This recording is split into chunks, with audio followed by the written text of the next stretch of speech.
take my glasses off. Names on numbers, Irene Zisplat, scene 1.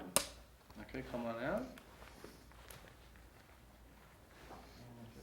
Extra, so you can stand right here. Okay. Okay, and you're going to introduce yourself. You're going to thank you for coming. Thank you for coming. My name is Shia Goldberg. What is your name? My name is Irene Zisplat. and, Well- Go on.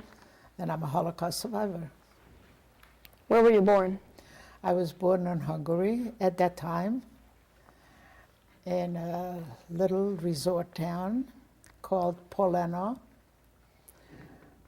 And it was beautiful. Can you describe your town? Sure, it was mountains and rivers everywhere. So every street was either up on a mountain or coming down from the mountain. It was a resort town, so the resort was at the end of the town. It was a small town. We were only 263 families. We only had about a third of them Jewish. So we were Orthodox Jews and Catholic non-Jews. There was no other religion in between. So we had one synagogue and one church. What was your family like? My family was a large family. My grandfather, we lived in a duplex house, so my grandfather lived sort of in the same house. And he owned the biggest farm in the whole town. All of the mountains were growing hay for the cows and the horses. And all the level grounds were growing vegetables and fruit and all that stuff. So we really ate organic fruit all our lives because we had no pesticides, and so our food was cleared. How would your family spend a regular Shabbos? A regular Shabbos was a Friday afternoon. But first I have to go back to Thursday night because I was a little girl. Excuse me. And I was only about 7, 8 years old. My grandmother lived about 5 miles away, my other grandmother, my mother's mother. My father's parents lived in the duplex with us. And she used to come Thursday night to visit us. And Friday morning at 5 o'clock, she woke me up. And our bakery sort of was on the premises, not in the house. And she says, "You have to come and bake with me." I says, "Grandma, I have to go to school in 3 hours." She says, "That's okay. You have to learn how to make challah, how to make matzah, and all the other stuff that we need for Shabbat." I says, "Why do I have to learn it?" He says, "Because when you get married, you're going to have to make that for your family." I said, "Grandma, I'm going to have a maid, and she's going to make it." So she says, "I hope you do have a maid, but you're going to have to know it in order to teach the maid. So come on." So 5 o'clock in the morning, I was in there kneading dough and braiding challah, and I learned. And I was angry, and I sometimes cried. And I went to school with my eyes closed because I was so tired. But I did it. And you know what? Today I'm so happy that I did it because I know how to make challah. And I know how to make all the stuff for the Shabbat. And then my father used to come home Friday afternoon and make the cholent. Do you know what cholent is? Okay. Well, he used to like corn in his cholent. So Grandpa always used to pick out the best corn of the farm and prepare it for my father. So he used to go home and, he used to chop it up and then put it in the cholent. And him and I used to carry the cholent to the bakery. And Friday, Shabbos after service, we stopped in the bakery and we picked up our cholent and we went home and we had cholent. What were your parents' jobs? My father was an owner of the spa, and he devoted his life for people with muscular problems. He used the water that came naturally from the ground for their cure. Because when he was a child, he had polio. So he devoted his life to help other people that should not get that. And my grandfather had the farm, so he had everybody in town was working for him, so he had a big job. Can you please describe your school? Your school? Yes, we went Friday night to shul, and I used to carry the prayer book and the talit because we didn't have an Eruv. So on Friday night, my grandparents took it because they went before Shabbat, and I used to carry it home. And then Shabbat morning, I used to carry it because I was the oldest, so I was able to do that. Did you like the school you went to? Can you describe it, the school? The what? Like the school you went to? The school was a public school. We did not have a Jewish school. I mean, like now we have like a religious school. But we had a religious school only for the boys because they had to learn how to be bar mitzvah, and they also read the Torah. But the girls never went to religious school. When we were a certain age, we were never bat mitzvah. It was no such a thing as girls being bat mitzvahs when I was growing up. Today there is, but it wasn't then. But on Sunday, we had a private tutor that taught the girls how to light candles, how to say the prayer, how to do, the dough, how to put it in the oven before they made the challah. All these religious things that a girl was supposed to know. Do you feel like I had a lot of questions every time I came home because they talked most of the time about kashrut. And I didn't understand why we needed so many dishes. So for Shabbat, for Passover, we needed dishes. For regular time, we needed different dishes. For meat, we needed dishes. For milk, we needed different dishes. I said, why do we need so many dishes? We don't have room in the house to put them all. So why can't we just wash them and use them over? So my grandfather used to say, well, did you ask the teacher why we have to do that? I says, yeah. He said, well, what did she say? I says, she said that because it's written in the Torah. He says, yeah. And you didn't believe that? I says, well, who wrote it in the Torah? Why did they write it in the Torah? He says, yeah, that's the problem. They never told us why. My grandfather was very smart.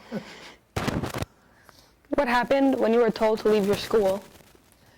When I was told to leave this tour, I wasn't told, I was paddled out. All the Jewish children, that happened in 1938. And I believe, I was 9 years old. I believe that one of the countries, our neighboring country, was taken over by the Nazis. And I think it was Slovakia or Czechoslovakia, one of those countries. And that's when my country became an ally to Germany. So they, of course, obeyed all their orders. And one of the orders was that Jewish children do not attend public schools. So when we got to school, the teacher was standing with a board, with a stick at the door. And she pointed us and pushed us out the door. You go home and you never come back here. I went home crying. I said, my father is going to fix it. We're going to be back in school tomorrow. But my father couldn't fix it because my country was already obeying Germans' orders. They had a Nazi group, which was called the Arrow Cross, and they were initiating all kinds of terrible things to the Jewish people. So at that point, I think Poland was invaded shortly after that. And after that, it was terrible. We had a curfew. We could not get out of our house after dark or before daybreak in the morning. We had to wear the star. And we were not allowed to buy in any stores or go to public places or have non-Jewish friends. And I was 9 years old, and I couldn't understand why this was. My best friends were not Jewish. Why can't I talk to them anymore? Why can't I be with them anymore? We used to share everything. On Christmas, my grandfather used to grow Christmas trees and gave everybody a Christmas tree for Christmas. I used to go with my friends and help them decorate the Christmas. They used to come on Sukkot and help me decorate our Sukkot. We were this close. And now they're calling me a Christ killer. And I didn't even know what that was. And so I was devastated. I didn't know where I belonged. I was afraid of everything. What was We're going to switch the students now. Everyone's going to switch. Everyone move. Do you need a glass of water? Yeah, please. Put it next to you. You want a cup? No. It's okay.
Is this yours? no? Mine? That? No, this is. It's his.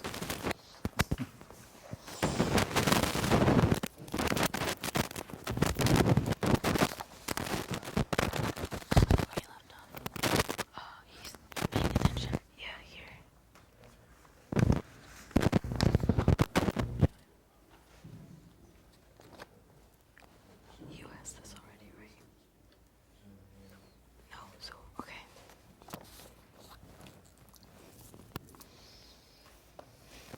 All right, whenever you're ready, we're ready.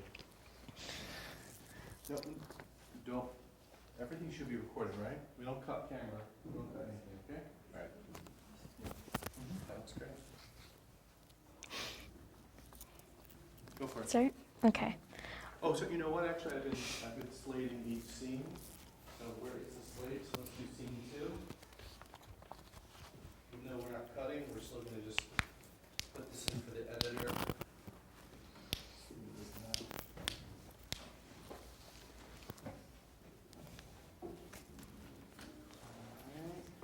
Who wants to do it? You want to do it? Okay. And then you can just say Irene Zisplat, scene 2, okay? Coming in there, where the guy, where she was before. Hi. You can, it's fine. I'll just call you Ian. Okay. Okay. All right, and call it. Irene Zisplat, scene number 2. Come on out.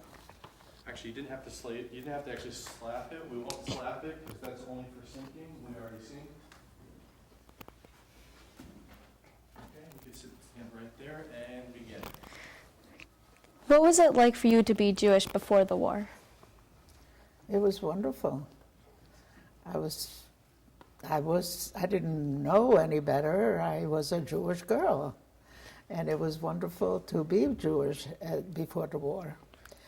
Although we had a lot of non-Jewish friends, that didn't make any difference. We were all friends. And like I said, I was a little girl. I didn't see anything bad about being Jewish. And I was very happy to be Jewish. In school, did you learn about In school, Judaism? yeah. In school and at home and in the park, or we went bicycle riding a lot because that's the only transportation we had at that time. And we were all together, all the same age. We were grouped up, like different ages, different groups. Because the 12-year-old kids didn't want to be with the 9-year-old kids because they had other things to do than taking care of us. But yeah, I was very happy. Can you tell us about any anti-Semitism you experienced? Yeah, I didn't know that was anti-Semitism until I was 9 years old. And Poland was invaded, and I was thrown out of school because I was Jewish, and I was called a Christ killer, and I didn't know what that meant. So I came home and I asked my grandfather everything because he knew everything. I says, "Grandfather, I didn't kill anybody. Why did they call me that? Who did I kill? When did I kill?" He says, "You didn't kill anybody. This is just something that they do because they don't like you." I says, "But they're my friends. Of course they like me. Look, I've been friends with them ever since kindergarten." And they said, "Well, they don't like you anymore. That's why they call you names." So on a Sunday, the Catholic people used to come down from everywhere of the region, from the mountain, to go to the church because that was the only church in my town that everybody came. So we lived on the street where on the corner was the cross. So they used to come down from the mountain and go down the street and stop by the cross and kneel there before they went to church. Well, I didn't know what that meant or anything, but I didn't pay attention to it. That was their thing. We were doing our thing, going to temple on Shabbat, so maybe that's what they have to do when they go to church. It was nothing negative. It was their lives. But then when I was called that, and my grandfather says, when the people are coming down from the mountains and they're going to church, you stay indoors. You do not go outside. See, I says, "But why?" He said, "Because it could be dangerous." See, already the fear was beginning to grow. It's my own best friends will hurt me. So I never used to go out on Sunday until everybody went back home. And did you hear about Hitler and the Nazis before they came to your town? No, but probably my parents did, but they wouldn't, they never told us until the Arrow Cross started to harm Jewish men. And then I asked my father, why are they allowed to do that? And so then my father explained to me that this country is part of Germany, and this is what's being done in Germany. So now they're doing it here. I still didn't understand what he was talking about, but I knew that there was danger, and I was afraid. Can you describe the day the Nazis came to your house? Can you describe the day the Nazis came to your house? To my town? To To my house? To both? Yeah. Okay. In 1944, 2 motorcycles entered my town with strange-looking men on them, with strange uniforms that I never saw before. And from that moment, they just went across my town and left. And from that time on, my parents, explained to the older children, these are dangerous people, and they belong to Germany. And he said he wasn't sure yet how much danger it presents to us, but we're going to be careful and not get in their way. So when we see one of those uniforms, we stay out of their way. And most of our people were starting to wear the uniform. Like I knew a lot of young adults that my parents were friends with their parents, and their boys were in this uniform. And I know this boy all my life, and now I have to be afraid of him. I asked my father, do I have to be afraid of Yanu and Yanchi? And he says, yeah. They are no longer the friends that we had. They are now our enemies. So we were indoors most of the time. What was your personal first physical interaction with a Nazi? When we were taken to the ghetto, What was that like? and that was shortly after, the Hitler took over, and we were already under their command.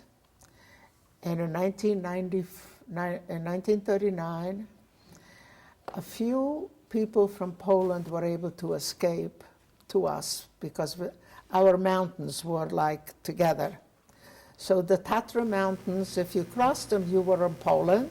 If they crossed them, they were by us. And a few men were able to escape in 1939 from Poland to us. My father, with the rest of the congregation, was helping them to safety. What was their destination? Palestine. So when they came to us, my father and the rest of the people in the congregation were helping them to get to the next town. And the next town, there were people that helped them the next town. And in Munkac, there was the rabbi that was very involved in this. So from there, I don't know whether they ever got to Palestine. But one night, a man had to spend the night in my house because it wasn't safe to go on. And I heard them beg my father, take your family and go with us. Because when the SS come to you, here, they will kill your children just like they do in Poland. I couldn't sleep the rest of the night. This is when I cried. I didn't know what to think of that, and I couldn't wait until morning. And in the morning, the man was gone, and I asked my father, who are these Nazis, and why are they killing the children? What have those children done? And my father says, the man wasn't himself. He didn't know what he was saying. People don't do such a things. See, nobody believed that the most civilized country in all of Europe was doing such a killing. So we didn't believe the man, and we didn't go with him. We also didn't believe that they're going to come to us because the war was almost over. And we were in this mountain, surrounded by mountains, and so few of us, they're not going to bother to come and find us. And just then, my country was trying to extricate itself from the alliance with Germany. And Hitler got so enraged, he sent the SS to occupy Hungary and deal with the Jewish problem. And the next day, we were ordered to pack a little suitcase, not exceeding 24 kilos, and go to a ghetto. What were you were you and your family able to sneak anything into the ghetto? To escape? To sneak into anything into the ghetto, take anything with you? There was no chance. It was too late, see? We didn't believe the man, which was before they came and took us. And when my father, I guess, realized that we should have gone, it was too late. What were the conditions? I'm going to stop you. Okay. We're just going to switch students. They're each going to take turns talking with you. So just the next one's going to come sit down. Okay. Thank you.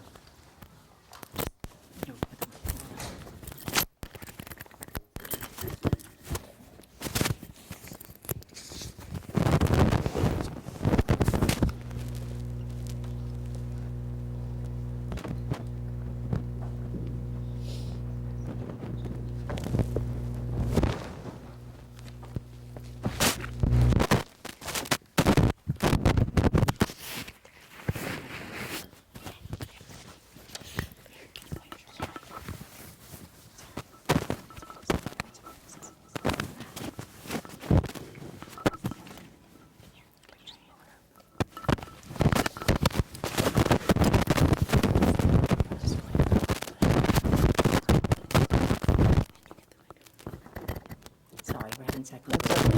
That's the second. I got all day.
If she looks upset, you can say, would you like a tissue? Would you like a drink? You can stop. Okay.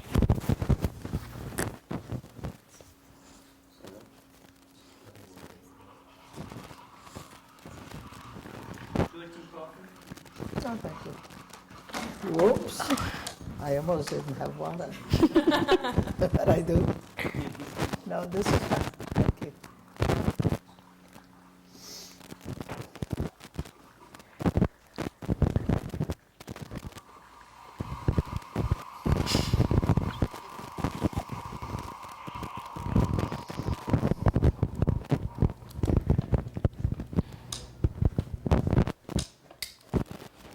Irene's this flat, scene 3. Can you please describe the train ride to Auschwitz? Can you describe the train ride to Auschwitz? Okay. Um, As I said, we were ordered to go to the ghetto.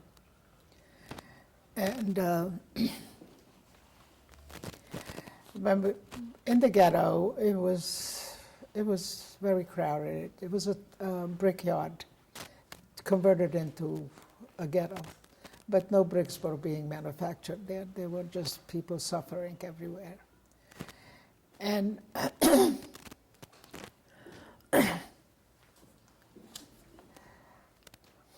we were losing people every day. They were taking boys and men out to work, and most of them never came back. The food was very scarce, and what it wasn't edible. And then the trains came. And see, the men were taken out to work to build the railroad to come into the ghetto from the city. And when that was done, the trains came in. And we were told that we are being relocated to the vineyard in Tokai. And the vineyard in Tokai was in our own country, and it was a beautiful place. And so everybody was so happy to get ready and go. My mother, I have to backtrack a little bit. When the Nazis ordered the Jews to wear the star and not to allow us to do anything, they also demanded our valuables. And I heard my mother say to my father, first they made our star to a badge of shame. And now they want to take our freedom away by not allowing us to have something of value. So she says, I'm not going to give her my values. I don't know what she meant. But when the trains came in the ghetto, excuse me,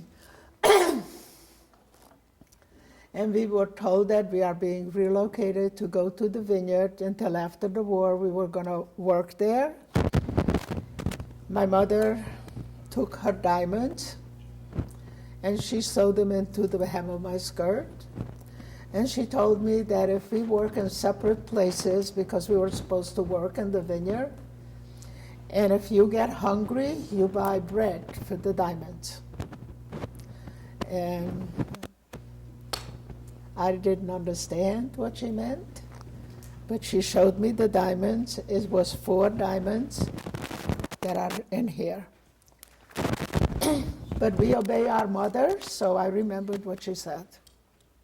The train, when we got to the train and I saw the cattle trains, I asked my father, why are we going to work in cattle trains? And he said, the vineyard wasn't that far away. It wouldn't be so bad. But when I saw that they were forcing 100 people in each boxcar with a little empty pail with no water in it, I sensed that something was very wrong. When they bolted the doors from the outside so we couldn't open them, that was scary. It was so dark inside. We had no windows. We had a little opening with the wire across it. And it was so dark that that's the only light we had is from that little opening. My father was standing by that opening to see how far away we are from the vineyard. And the boxcar was so bad. The people had no room to move or to sit or to stand.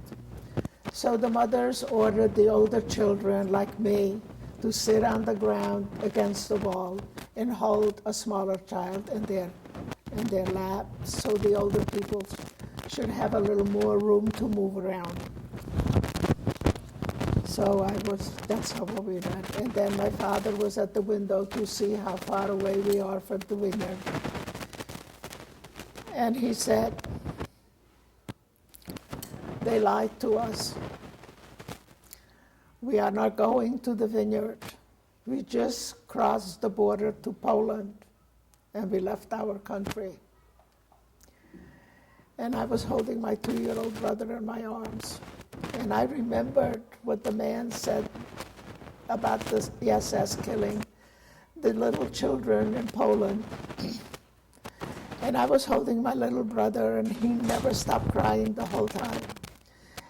He wasn't crying because he was hungry. He just wanted to go home. And I promised him that we will be home soon. But when my father said that we are in Poland, I was holding him so tight because I remember what the man said. And I promised myself I will never let the SS take him away from me. My little brother never saw his home again. Do you need a tissue? Do you want a tissue? And so we were in the boxcar for about 4 days and 3 nights, or maybe more. And the whole time I was wishing that they would open the doors and let us go out to a real bathroom like normal people. But most I was wishing that they would give the children some food and maybe everybody will stop crying. But when the doors opened, the train stopped. There were SS with their vicious dogs and clubs in their hands, yelling at us, "Get out, you dirty Jews, and make it quick." And so we were starting to go out, and they were pushing people off the train, because we weren't going fast enough. And they immediately separated the men and the boys. from the women and the girls, the younger children with the mother, and the older children with the men. And we were off the train, but we didn't know where we were.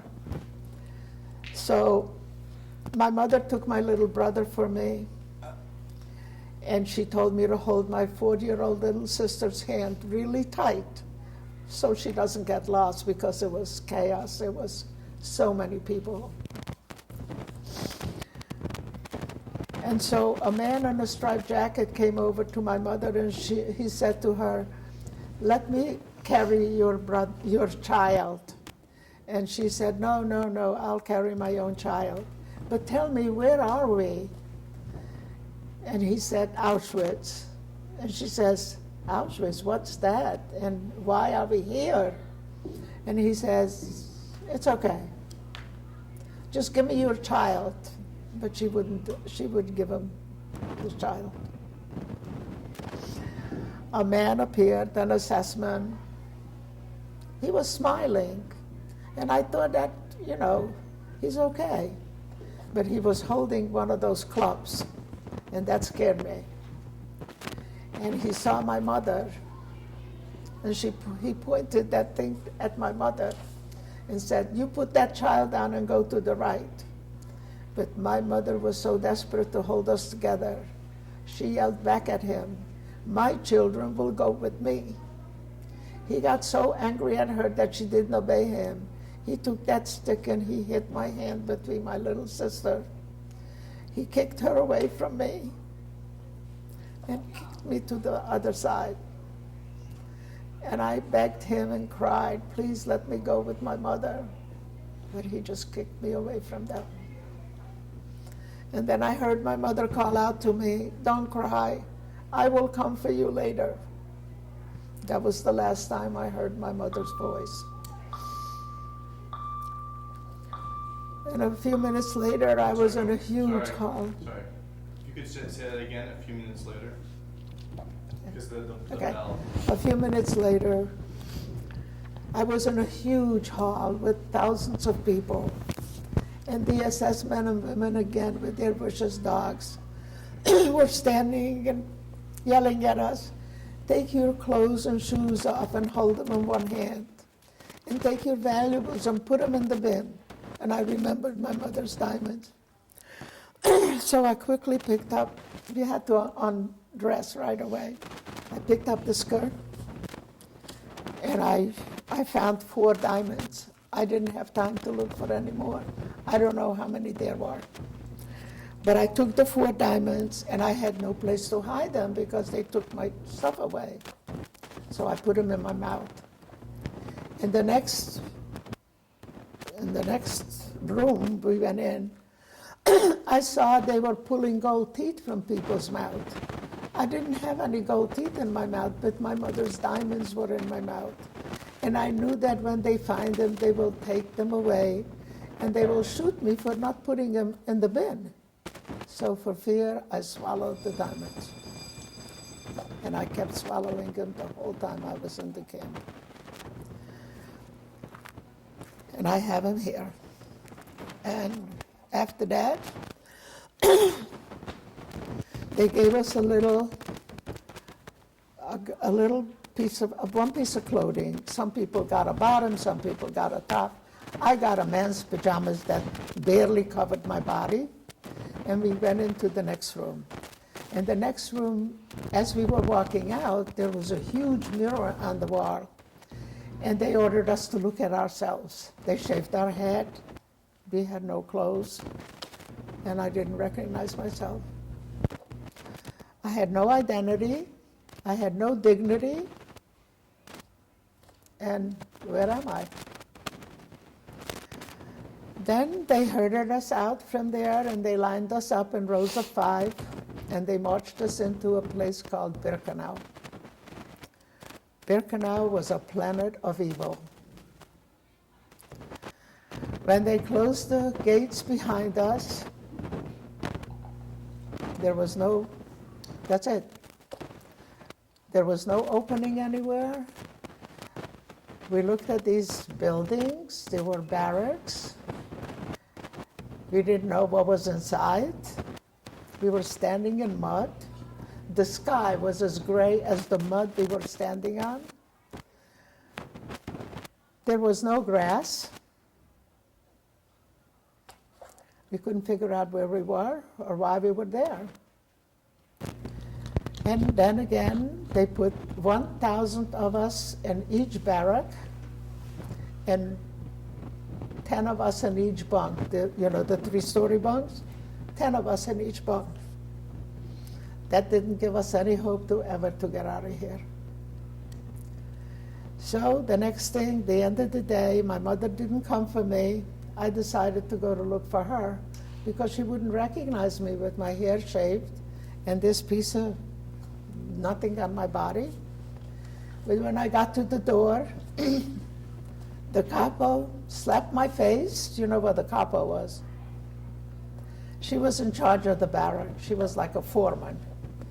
She was Jewish, but she worked for the Nazis. She obeyed all their orders. She slapped my face and she yelled at me, "Where are you going?" And when I told her I'm going to look for my mother, she pushed me out the door and she pointed to the chimney, lots of chimneys, that I thought they were, I have to backtrack a little bit because at the train when we got off, I saw chimneys in the distance and I said to my mother, "The factories we are going to work in." But she paid no mind to me. She was trying to hold us together. And now I see the same chimneys. And she's telling me, "Your mother is just about now coming out of one of those chimneys. And if you don't go back to your bunk, all of you will go there today." I didn't know. I didn't understand why she was saying that about my mother, but I was so scared. My mother was only 30 years old, and she was beautiful, and she never did anything wrong. Why would anybody put her in a chimney? But I had no answers to my question. So I climbed up to my bunk because I didn't want anybody else to go there, even though I didn't know what it was. Then I said, "I'm going to go sleep, and when I get up, this is going to be gone. We're going to be back home."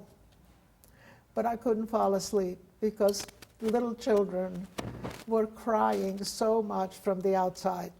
And we didn't have any windows in our barrack, but we had like a 3-inch opening between the ceiling and the wall. So I looked out that opening and I saw trucks coming down the road. And 2 little children fell out of one of the trucks. They were this little. They were this little. And the assessment picked them up by their little feet and just threw them against the truck. The blood was everywhere. I was so scared. I didn't know what to do. I was so helpless, so I started to scream. And the girl next to me put her hand on my mouth and she says, "Please don't scream or talk because the punishment is death." So in my silence, I was thinking, these little children, they don't even know what life is about. Why do they have to die like that? So I was having a fight with God. I was calling for him, but he wasn't there. What happened to you, God? Where are you? Why aren't you here? Why don't you take care of these little children? They need to grow up. They need to be people. They will never know. These children will never, never smile again or cry again.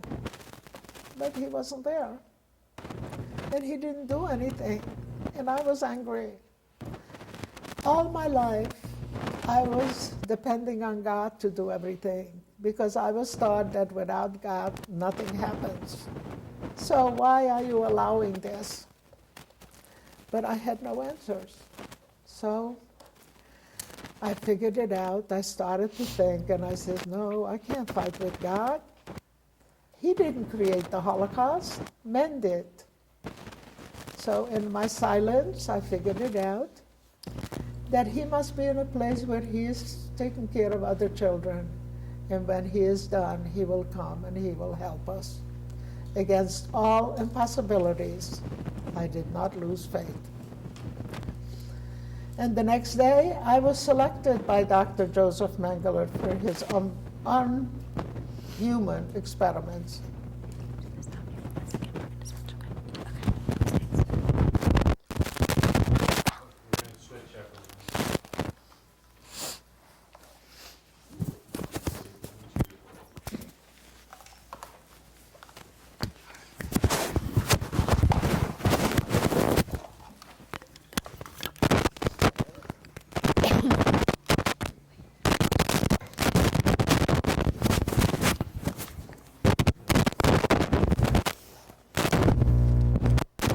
I want to show you what I looked like when I went to the camp. Still a little girl before I went to Auschwitz. I was 13. 13. She's around here, but she's going to tell you about Mengele now. You need me to count to 20? You need me to count to 20? 1, 2, 3, 4, 5.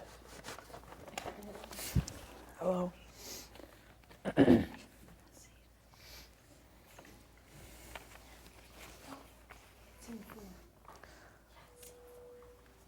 Erase it. Fix the scene. It's scene 4.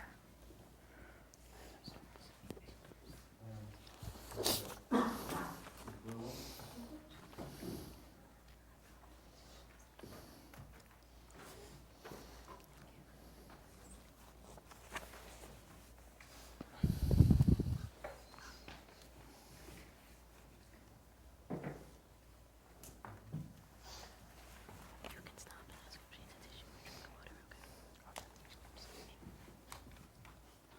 you're going to continue. You're not gonna clap it, just say it. Can you start numbers scene 4, Irene's is black? She was telling us about Dr. Mengele. When did you first meet Mengele? I think it was my second or third roll call, because he used to come in and, pick people for the experiments at roll call all the time. So I don't remember whether it was my first or my third, but it was shortly after I went to look for my mother and she wasn't there. And Can you describe Mengele to us? well, he was a German soldier in a crispy clean uniform. He was a good-looking man, and he had a smile to die for. When he smiled at you, he would come, one day he asked me, "What is your name?" And I told him my number. And he says, no, what is your real name? I was afraid to tell him because we weren't allowed to have a name. And then when I told him, he was smiling at me, he was friendly. I thought, this man can never hurt me. And the next minute, he was chopping me up in pieces. He was an evil man. He was a great scientist. I have seen him tell people, like future doctors, students that came to see how he works, and he was teaching them. I heard him say things, brilliant things. If he would have been the best scientist for the world, but he was evil. He turned evil. We don't know what he had found. He might have found a cure for Alzheimer's or cancer, but we will never know because he never saved anything. He destroyed everything. After he was done with an experiment, I remember he would talk to the nurse that was assisting him. I didn't understand what they were saying, but he would look around on the floor and on the rusty table that we were on to see if there is anything like literature. He would never leave anything behind. And nobody ever found anything either, because he wouldn't. And it's, like I was interviewed by Charlie Rose. I don't know if you guys know who that is. He is a newscaster. And he said, he asked me, if Mengele would be sitting across from you here, what would you do to him? And I says, do to him? No, nothing. He says, nothing after what he has done to you?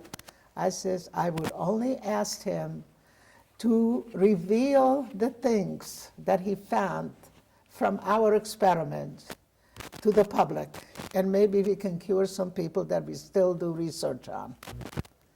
And Charlie Rose said, what? I says, yes, that's what I would do.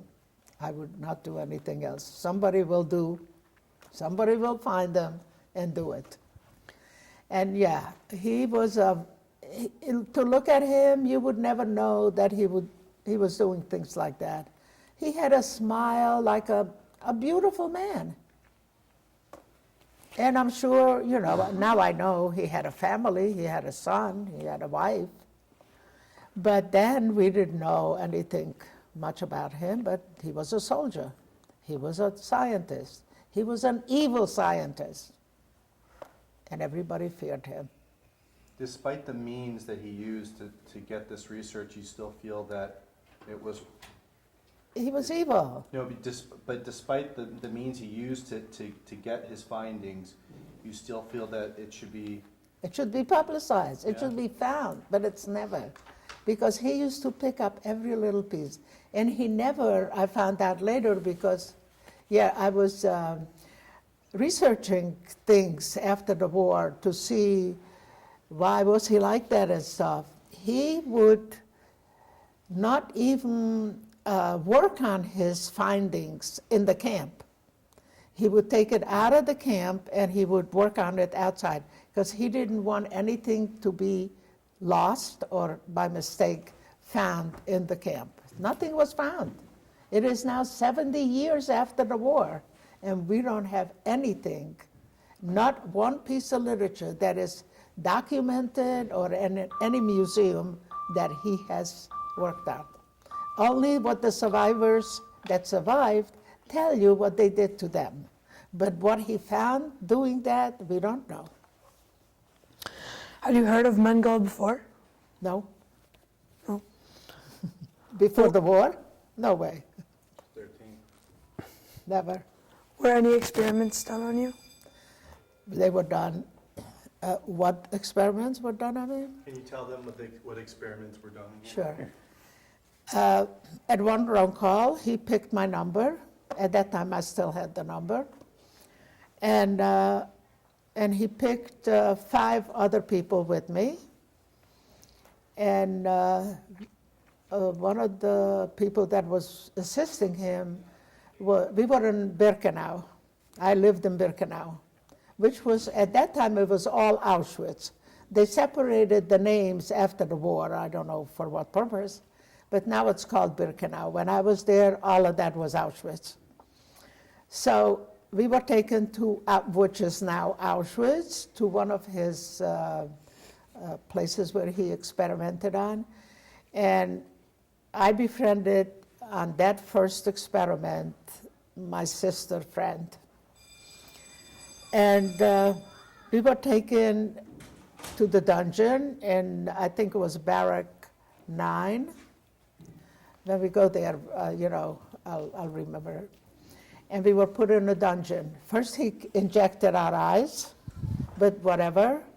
And 5 girls were put in a dungeon in this barrack. And when I go back on the March of the Living, I take the future generation to see those dungeons and see where we were experimented on.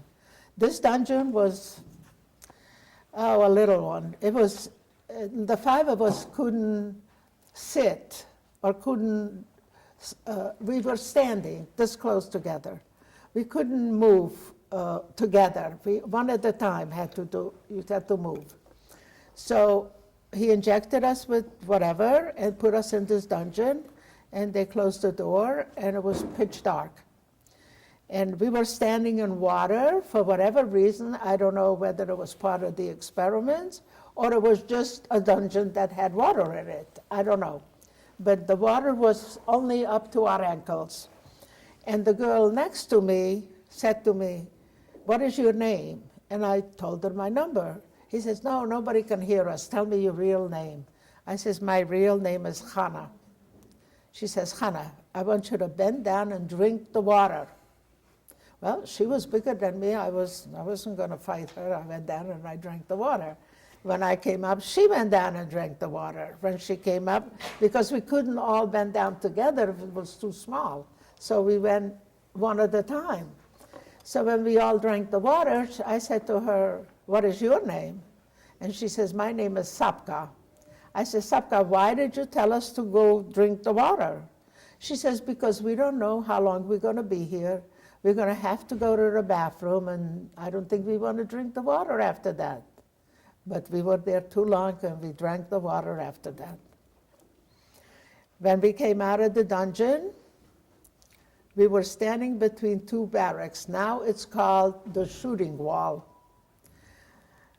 And we were standing and waiting for Mangala to come to examine our eyes. 3 out of the 5 girls went blind. They took them away, and we never saw them again. So we don't know what happened to them. They took us back to Birkenau, and when we got back to our barrack, the Blokova said to us, "What color was your eyes when you went to Auschwitz?" So Sapka said they were green. So she looked at our eyes and she says, "Well, they're still green." I says, "Well, why wouldn't they be?" She says, "Well, he was supposed to change them to blue." So that was the first experiment. I still have 2 holes in my eyes today from the needle that he put in to my cornea or whatever. I was operated on my eyes about 10 years ago because I woke up one morning and I was blind on one eye. So I went to the doctor and he said it was a cataract. But when he operated, he came to the recovery room. He says, "Why do you have a hole in your eye?"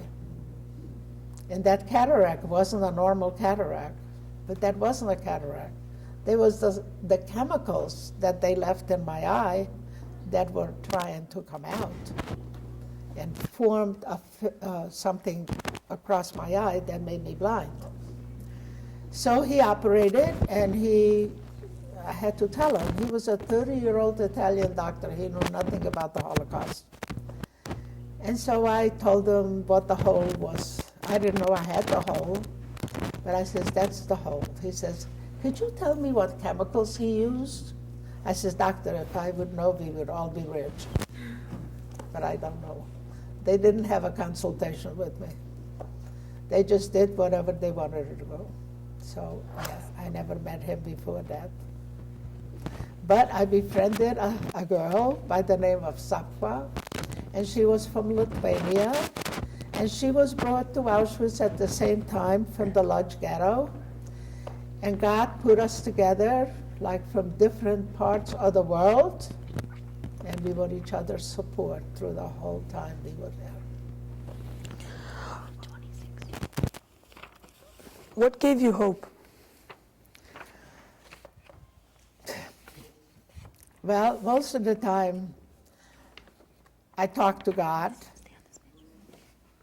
But when I saw these 2 children murdered, I stopped talking to God. Not because I disowned him or I stopped believing in him, but because I felt that he has such a big job to do that I don't want to burden him with my problem. So hope was something that was scarce because looking around, there was no hope. It didn't look that we should hope for anything because it's never going to happen. And we should use our energy for survival, not to think about things that will never happen. But we did have hope because Sapka and I, she was like 19 and I was 13. But it didn't matter because we were the same size, we had the same coloring, we were under the same experiments. That's why maybe he took the 2 of us together. and we became very close. I became her little sister, and she was my big sister. And we went through the whole camp together. Before and after the experiments, we were each other's support. We were each other's hope. And one day we saw too many people committing suicide, going to the wire, or not eating to die. And I said, Sapka, we cannot live among that people all this time. How can we stop them from dying? She says, well, let's think about it. So we thought about it. And I says, well, words are very important. And even though we're not allowed to talk, there will be opportunities where we can whisper to each other. So why don't we just tell everybody that this hell cannot last forever. And when it's over, the world will be so beautiful. Don't you want to live long enough to see that beautiful world for 1 minute? You'll be surprised how many lives were fighting to survive. And I don't know, but this was our hope, me and Sapkas. And we passed it on wherever we saw somebody walking towards the wire or sitting down in the mud and wanting to die, giving up, we would use these words. And I was only 13 years old, and I realized how important some words are. And I just concentrated on positive words. And we survived, her and I. She was taken away in a selection one day from Birkenau. And she didn't come back the next day like usually it happened. So I thought Mengele, when he was finished with an experiment with a person, he sent them to the gas chamber. So I just assumed that's where she went. I was selected that day to go to the gas chamber with 1,500 people. So when we got to the gas chamber and we started to walk in, we realized that the gas chamber is not going to hold 1,500 people. It's too small. So we started to walk out. We went in and into a circle, and I got pushed back to the door.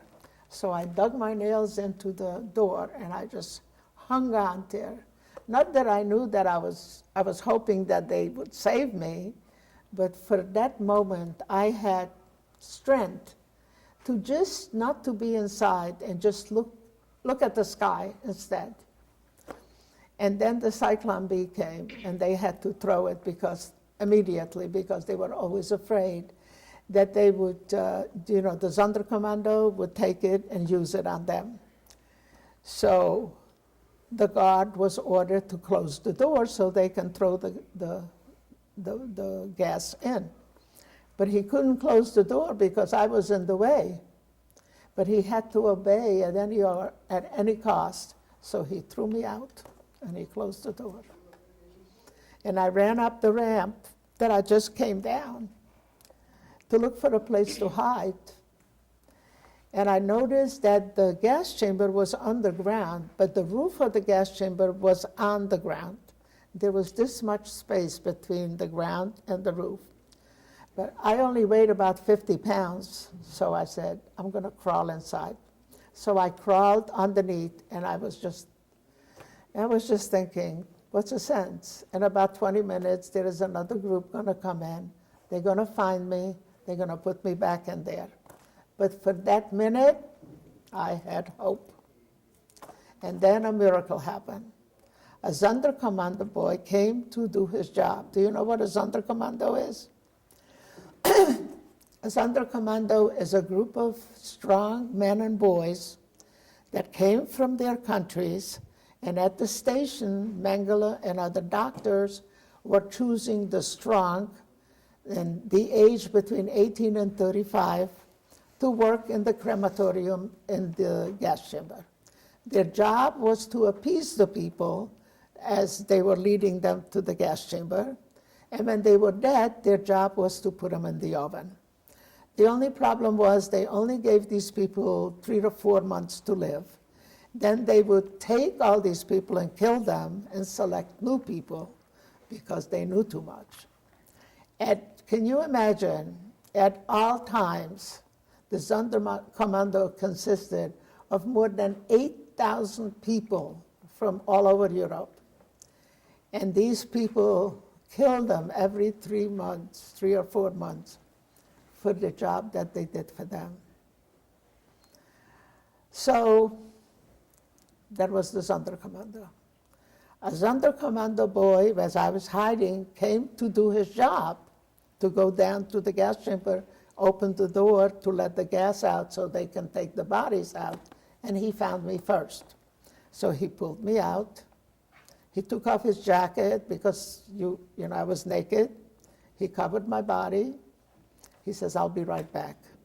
And I thought I was hallucinating because I never heard of anything happen like that. And so he did come back in about a minute. And he took my hand. He says, "We're going to walk around. And on the other side, there is a train. And the people on the train are going to a labor camp. And I'm going to try and put you on that train." And I said, "What is your name and where are you from?" Because he spoke in Hungarian, so I knew he was from my country. And he says, "That's not important. I only have 3 more days to live. And if you make it, live a little for me too." And he just put me on that train. He did put me on the train. And on the train were already a lot of people that were going, and that's how I left the gas chamber. By an 18-year-old Hungarian boy that saved my life.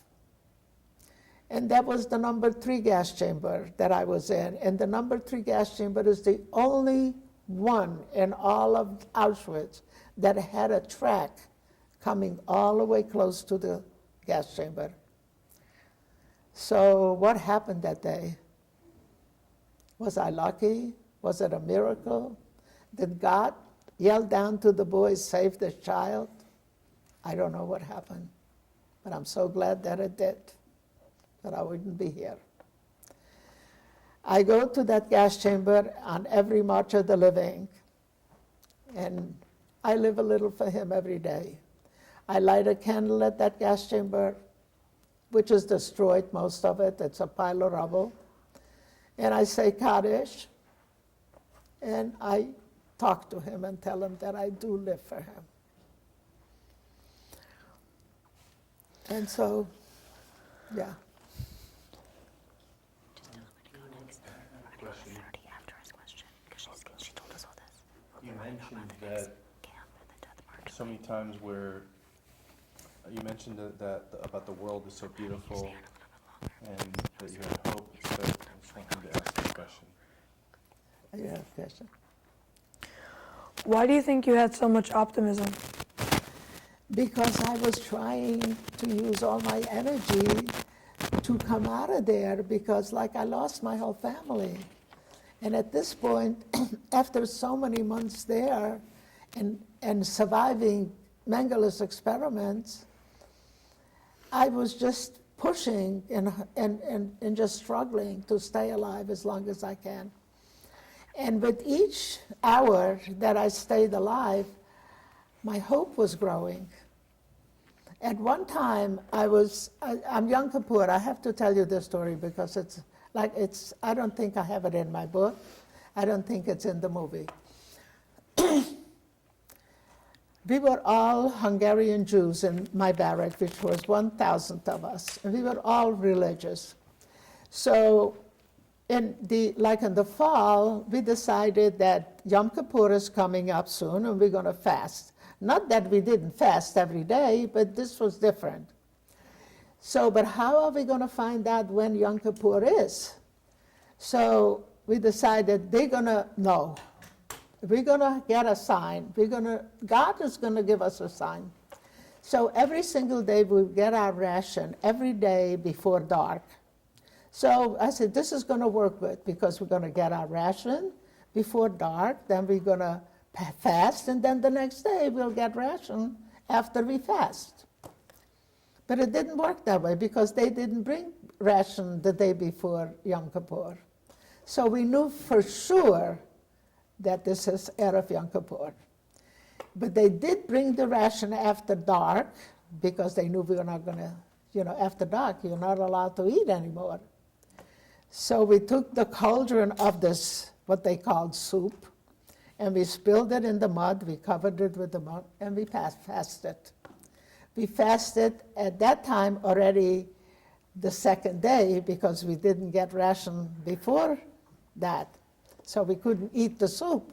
So now it's the next day, it's Yom Kippur, and we're already fasting after 24 hours. But it's Yom Kippur, so we wouldn't eat. We had nothing to eat anyway.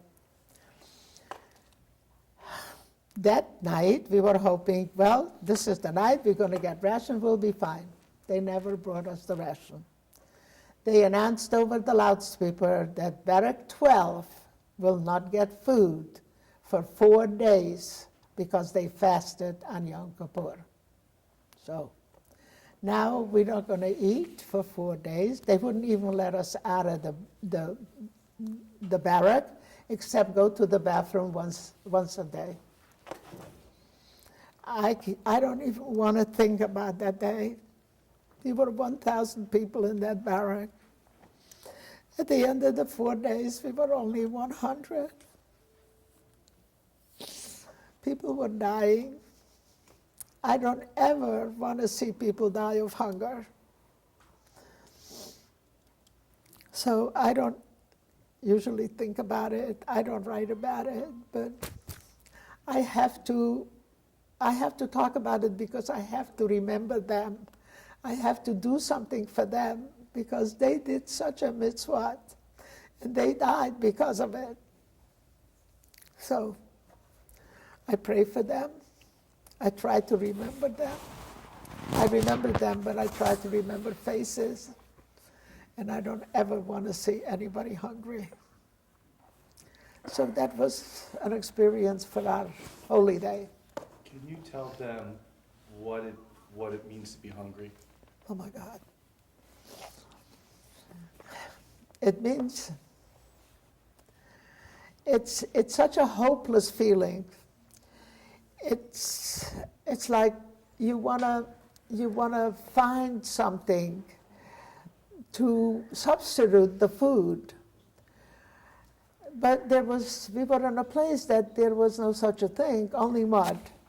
So we drank the water from the mud because they only let us go to the fountain once a day. So we drank the rest of the time from the mud. The feeling, I can't even describe it because it hurts. The whole body hurts. You feel like you don't have a stomach anymore, and even if you get a piece of bread, it's not going to get down there because there is no more room. It's a horrible feeling. Scary. Ask your question in Chaim.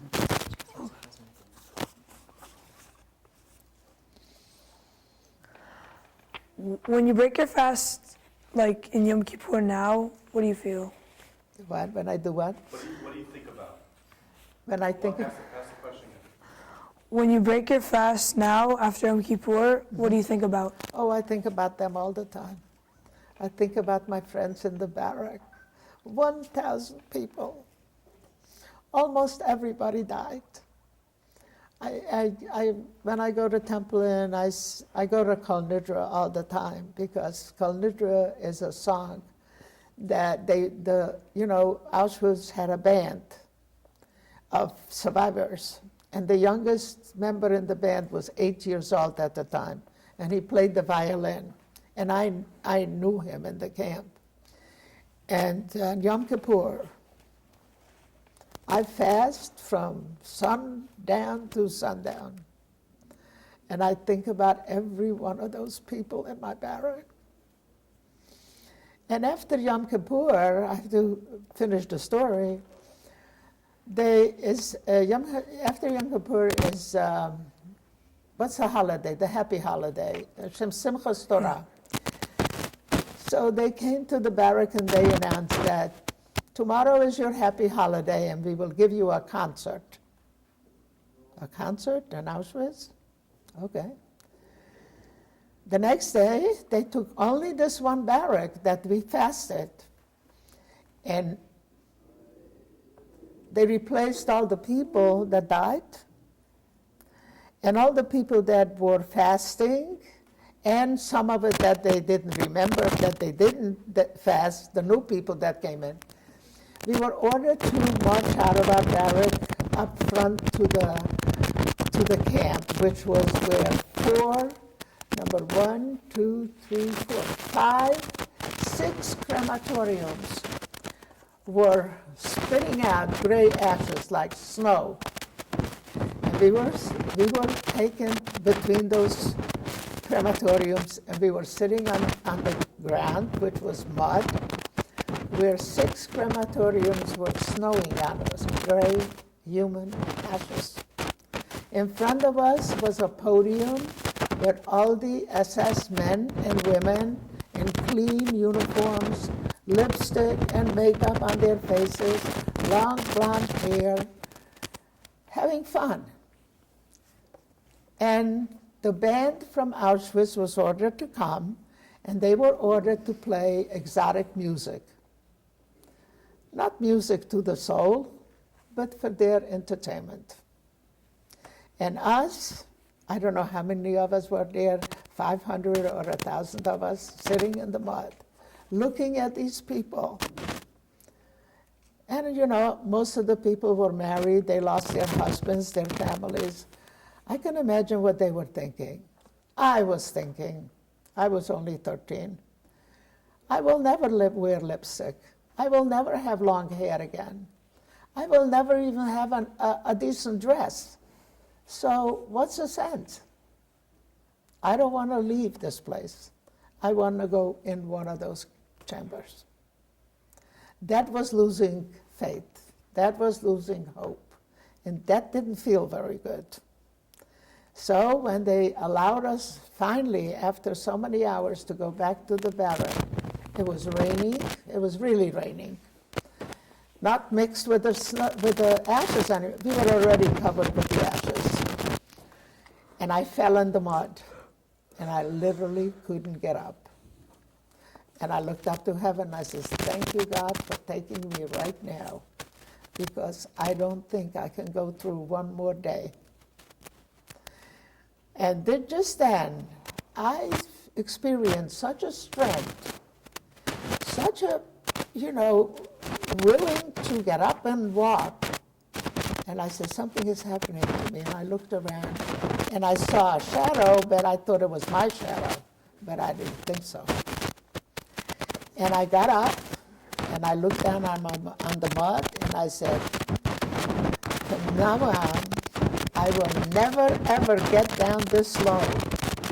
I will fight for my life. And I continued to fight for my life, and I never, ever fell in the mud again. So who helped me? There was not a person, a man, a woman, a child in this place that was able to help me. So who helped me? The shadow, whatever it was, I think it was God. And I really never lost faith. And today people tell me, God spared you so you can teach the future generation what really happened there. You know what? It was told to me so many times. I started to believe it. So I do what I can to inform you, to teach you, to warn you, to help you not to hate, to help you fight hatred, because that's what caused the Holocaust.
afterwards, and then at the end, we would love if you could show us what you brought. Thank you. Here, that's for you.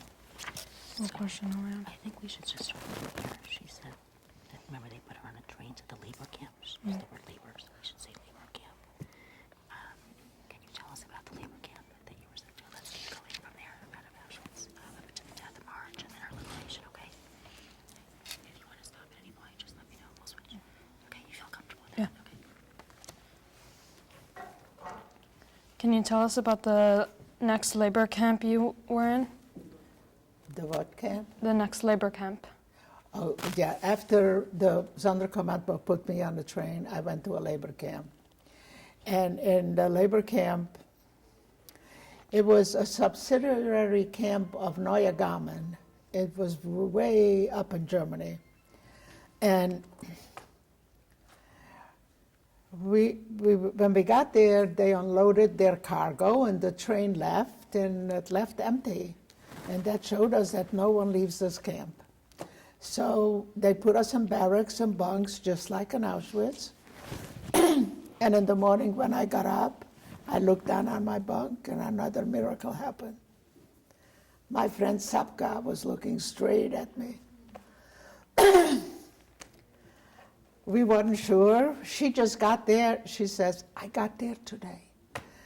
And I said, we weren't allowed, we didn't know whether we were allowed to talk because in Auschwitz we weren't. So, but we didn't have to. We just looked at each other and we just knew that from here on in, we will be together no matter where it takes us. This place had 5,000 women there, and we worked in ammunition factories. And I hate to tell you what we did. We were packing bullets that were going to the front for the soldiers, and we were emptying the powder and packing them without the powder. But we didn't get caught.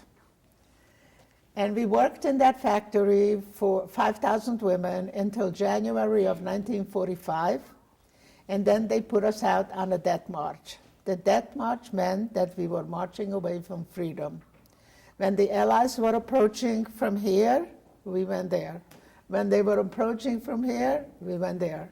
We were running around. We were close to the Czech border in the most beautiful part of Germany called Sudetendeutschland. And it was all full of mountains. So we were in and out of little towns and mountains for months, from January until April of 1945, we were running from one place to another. They never gave us any food. They never let us rest. So we ate the snow that we walked on. They gave us a pair of wooden clogs, which when we stepped in the snow, we came up empty. So, but they gave us a blanket, so we cut up the blanket and we wrapped up our feet so we can walk in the snow. And every 10 or 15 feet, they would stop. They would pick out the people that were holding us back, put them on a side, and shot them and left them on the wayside. And Sapka and I were so helpless. We couldn't help them live, and we couldn't help them die. So, but we kept marching and hoping that tomorrow is going to be better. And then finally, in April, the snow melted. We had no nutrition. We had nothing to eat anymore. So we gave up. And we decided that when we get on a big road where we can all fit, we're going to sit down on the road, and when they tell us to march, we're not going to march, so they're going to have to shoot us. But just then, planes appeared from the mountains, and they were shooting everything that was moving. We were on this narrow road with a forest on each side, and the only thing that was moving was the trucks that were carrying the supplies for the SS. And us. Well, they didn't touch us, but they bombed those trucks to smithereens. The SS that were guarding us, they pushed us off the road into the forest, and they left the dogs to guard us. They went back to the trucks to see if they have any survivors, because that was their people, not us. And when they came back, I don't know if they had any survivors, but when they came back, they ordered us to march again. I didn't want to march anymore. So I sat down on the road, and I didn't want to move. I said, when they pass, they're going to see me on the road, they're going to shoot me. But Sapka picked me up, and she says, what are you doing? I says, Sapka, I don't want to do this anymore. I don't know where we're going, and when we get there, they're going to shoot us anyway. So she says, I know where we're going. See, words mean so much. She says, we're going to the library, and we're going to read a book. And then we're going to go home, and we're going to have Shabbat dinner with our family. And then we're going to sleep in our own bed, and we won't have to share it with 10 people. So you can't die today. That was words that made me get up and fight again. And I marched again. We were on this very narrow road, and it was so dark that night that we couldn't even see each other. So Sapka grabbed my arm. She says, let's go. And we walked away from we walked into the forest, and she says, just be quiet, let them pass, and then we're going to go back. I says, we will? We will. At that time, I didn't question her anymore because she was older, she was wiser. I just wanted to, stop doing what I'm doing. So I didn't care if I died or if anything. But at that point, I says, okay, we'll do that. So when they passed, she turned me around. She says, we're going that way. I don't know where that is, but it's not that way. So run or walk, just gather all your strength and do the best you can, and let's just go. We walked and ran all night. At daybreak, we were at a big, empty, like a farm. And I says, that is a farm. So I ran in front of Sapka, and I started digging in the ground.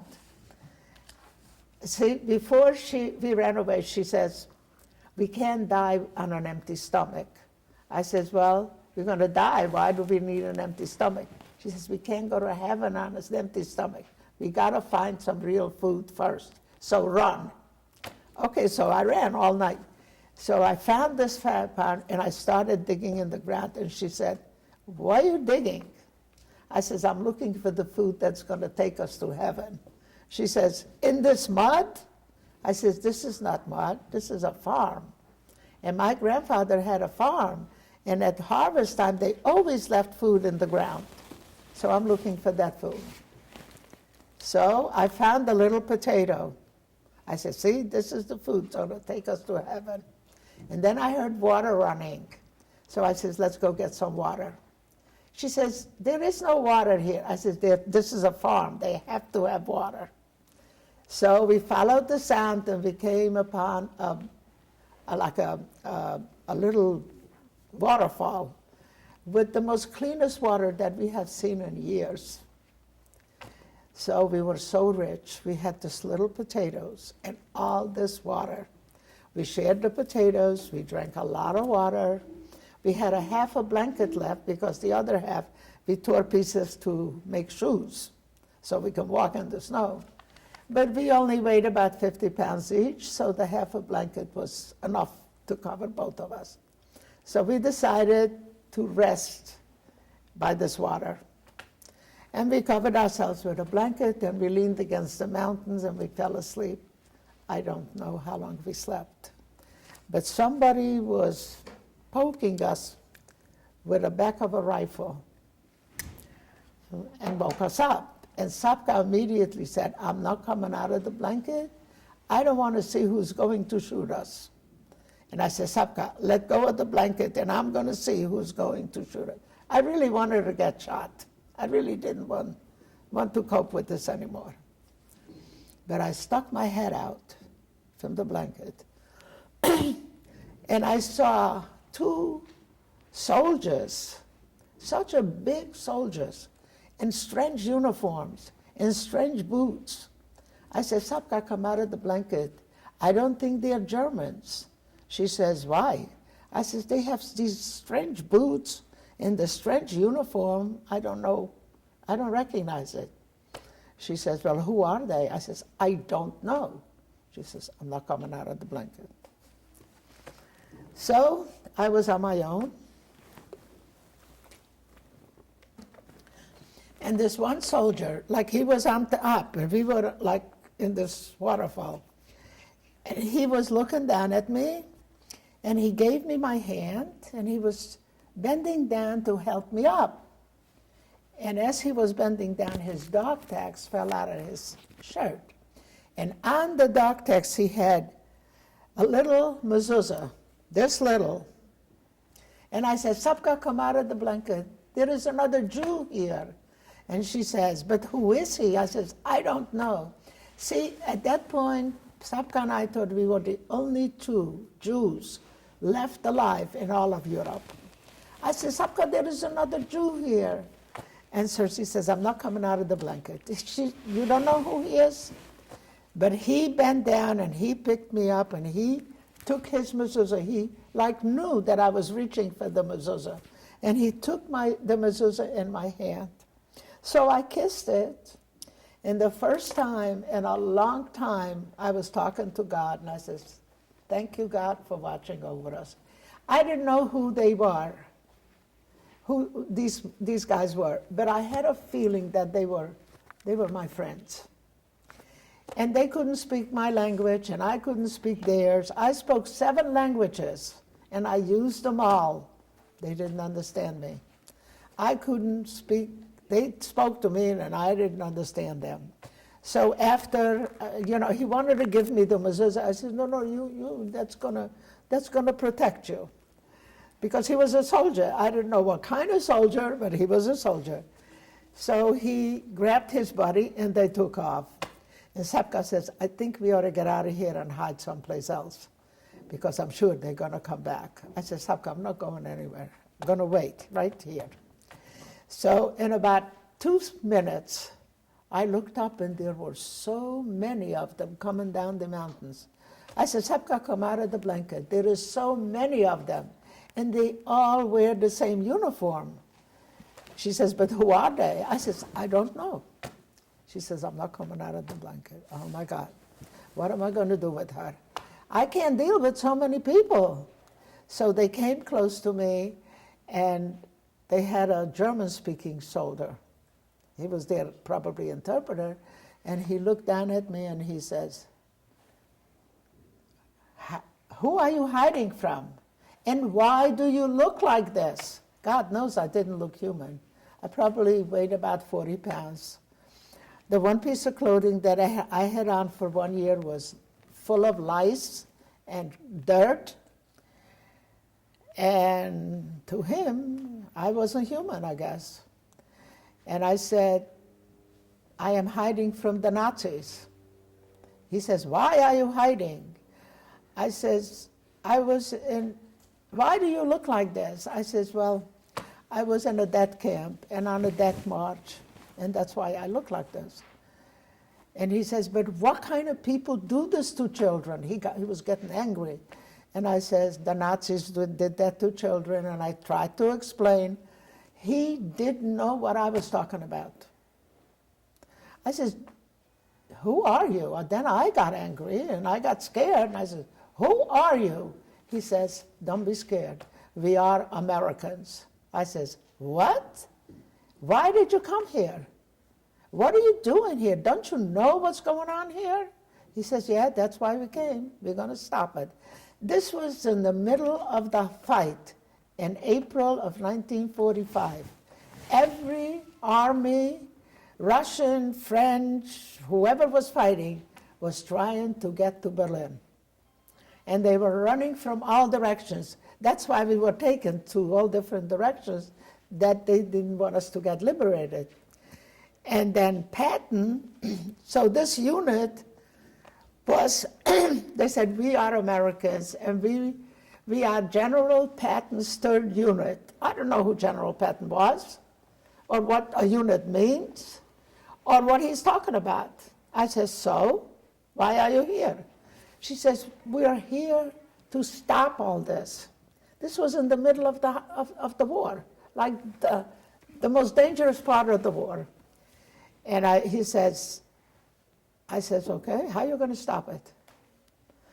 He says, Germany is already burning, and Hitler is going to be dead on his birthday. This was April. And April 20th is his birthday. And he's going to be dead. And then everybody is going to be okay. And I said, sure. To me, it was impossible.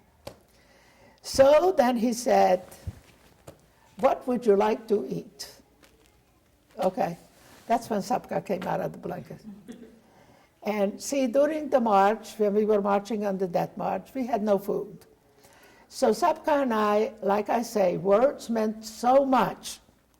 We were talking about our favorite food. So she was telling me her favorite food is scrambled eggs. And she says, what is yours? And I said, Sapka, I only want to have a small loaf of bread all to myself, so I don't have to share it with 20 people. But that's never going to happen, because we will die before we get that. And here is the soldier asking me what I would like to eat. So she comes out. She says, can we just have a little bit of scrambled eggs and a small loaf of bread so our dream becomes a reality? You never saw such a sight. About 200 beautiful, strong men and boys, probably. See, they were cut off from the brigade of General Patton, and they were stuck in this mountain. So he gave them the order to fight the snipers. There were lots of snipers in that forest, but they found 2 little snipers, us. So they devoted their time to help us. And the snipers were still there, but we didn't know. But that's why they were there. Otherwise, the Russians would have been there. So they liberated us. So after Sapka told them that we need to have a little bit of scrambled eggs and just a small loaf of bread so our dream becomes a reality. You never saw such a sight.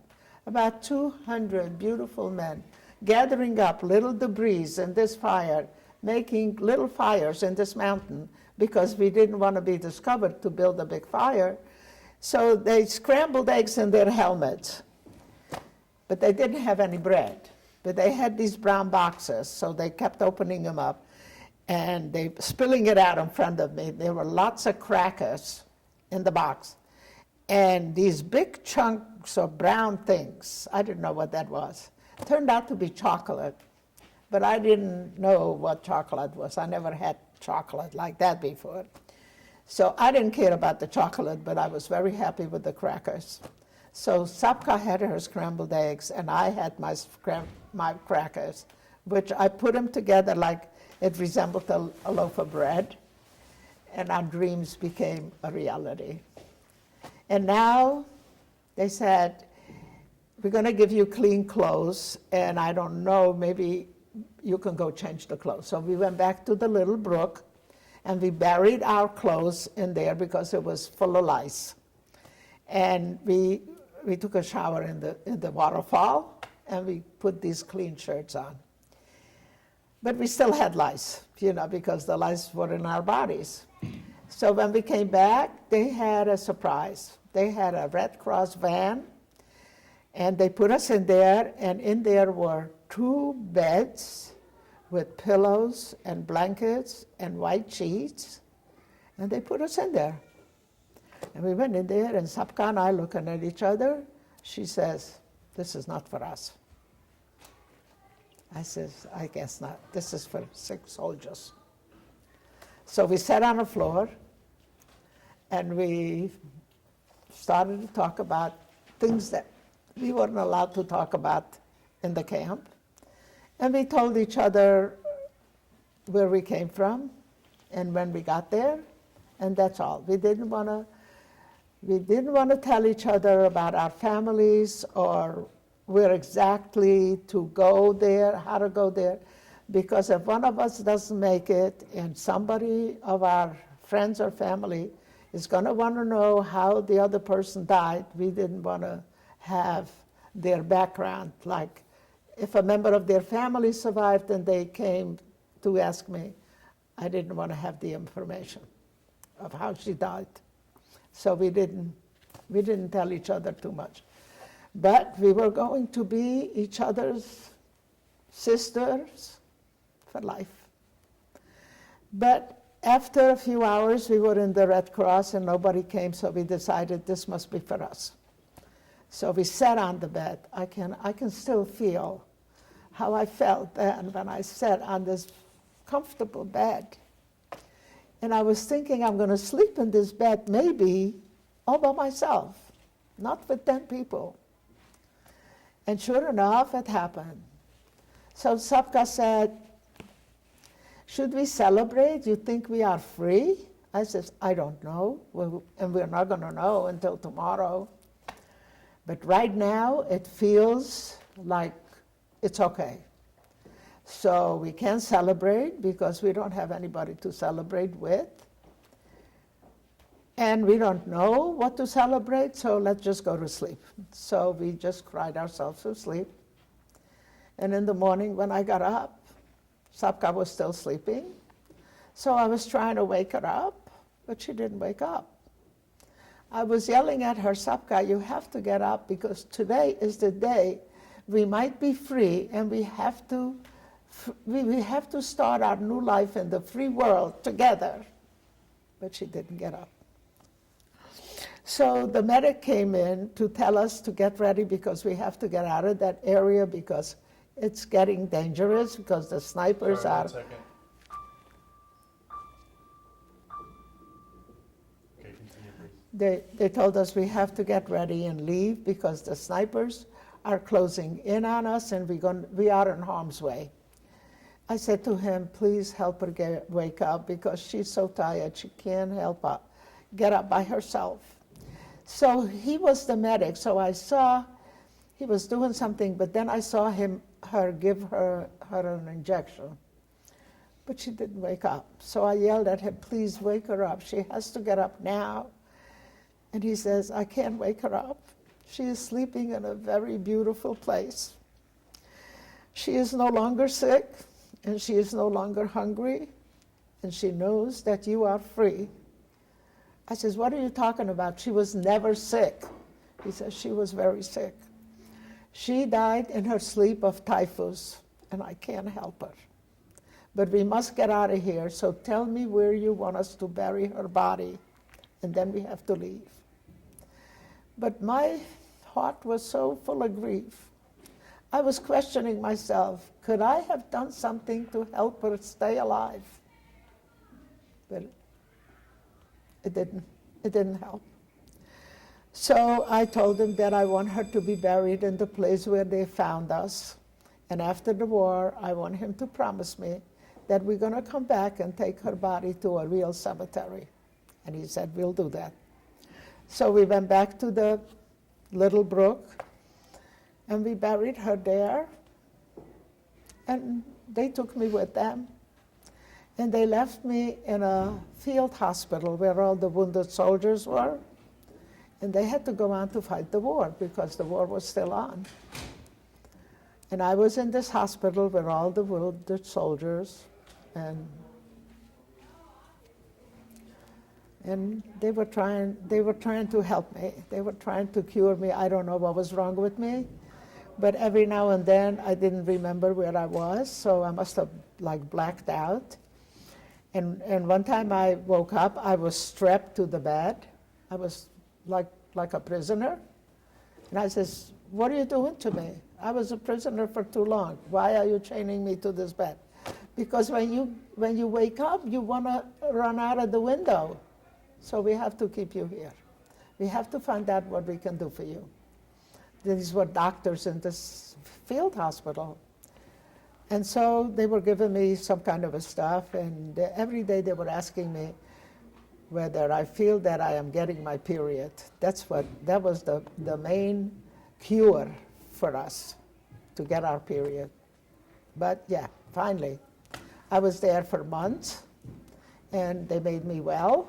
And when I was well, they took me to a displaced person camp in Salzburg, Austria, where I met 40 children my age, and we were supposed to go to Sweden to an orphanage. So while we were waiting, I'm now past, okay. And while I was waiting with the children to go to Sweden, a letter came from the United States asking the organization that was taking care of us, which was the HIAS, to find me and ask me if I want to come to this country to a new family. I screamed so loud they must have heard me all the way to the United States. So I gave up my spot to another child to go to Sweden, and I stayed in this camp for 2 years while they were processing me in to come to this country.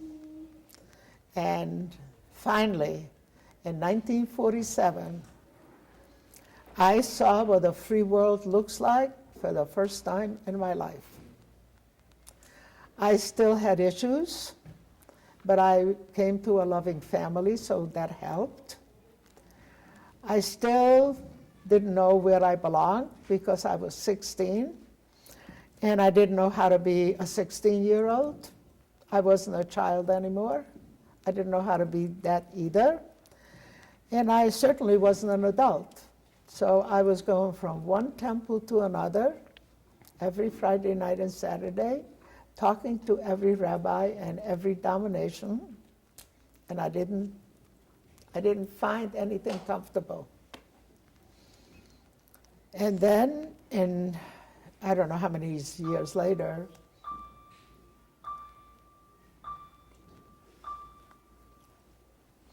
I went to Colamy, Temple Colamy on Peters Road in Plantation, and I stayed for service, and that's when I found my comfort. So I joined the temple, and I resumed my Judaism. Some of it wasn't the same as I knew, but I was comfortable. And Sorry, what were you looking for? I was looking. What was missing? What was missing a connection Sir, could you to tell them It's hard to again? get it. it was missing a connection to God. I didn't know how to tell God that the Orthodox religion that I was brought up with is not valid anymore. It didn't do what I was taught that it was going to do.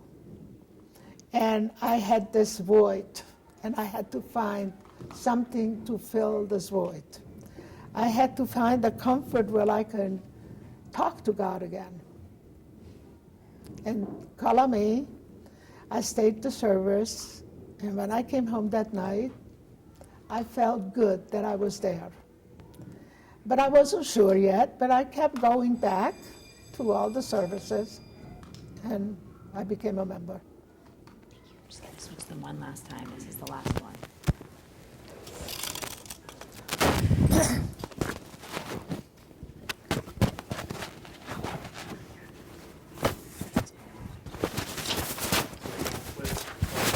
This is the last one.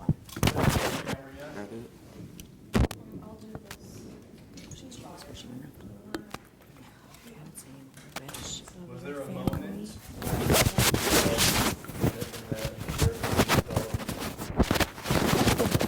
was there a particular moment that you remember that you said, I'm Well, yeah, And start with 3.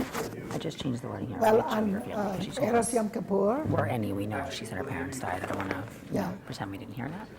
Which of your I'll family tell were it lost again. during the war? And then ask okay, these. on Erev Yom Kippur, I went to temple, Yeah, otherwise it's and pretty at self-explanatory. And Kol also Nidra, towards the end, I usually people start felt- to give in extra yeah. questions, or we might just talk to I her can and ask say her. Kol Nidra. Either hand you And index I can cards or talk to remember her, who played just Kol ourselves. Nidra. And if you And think of that anything kind of else, filled obviously, that new stuff, void you can spot make it your own question. that I didn't know how to honor them. And so little by little, it just gave me certain feelings that I accepted and I felt comfortable with. And at the end, when I decided, I said, if I understand God, God understands me. And He will love me no matter what kind of a Jew I am. I know it's personal, but when you said that the way you were brought up, Orthodox Judaism that you were brought up, it wasn't the same. No. And that it sort of, and if I'm putting words in your mouth, please let me or Why don't we say that question?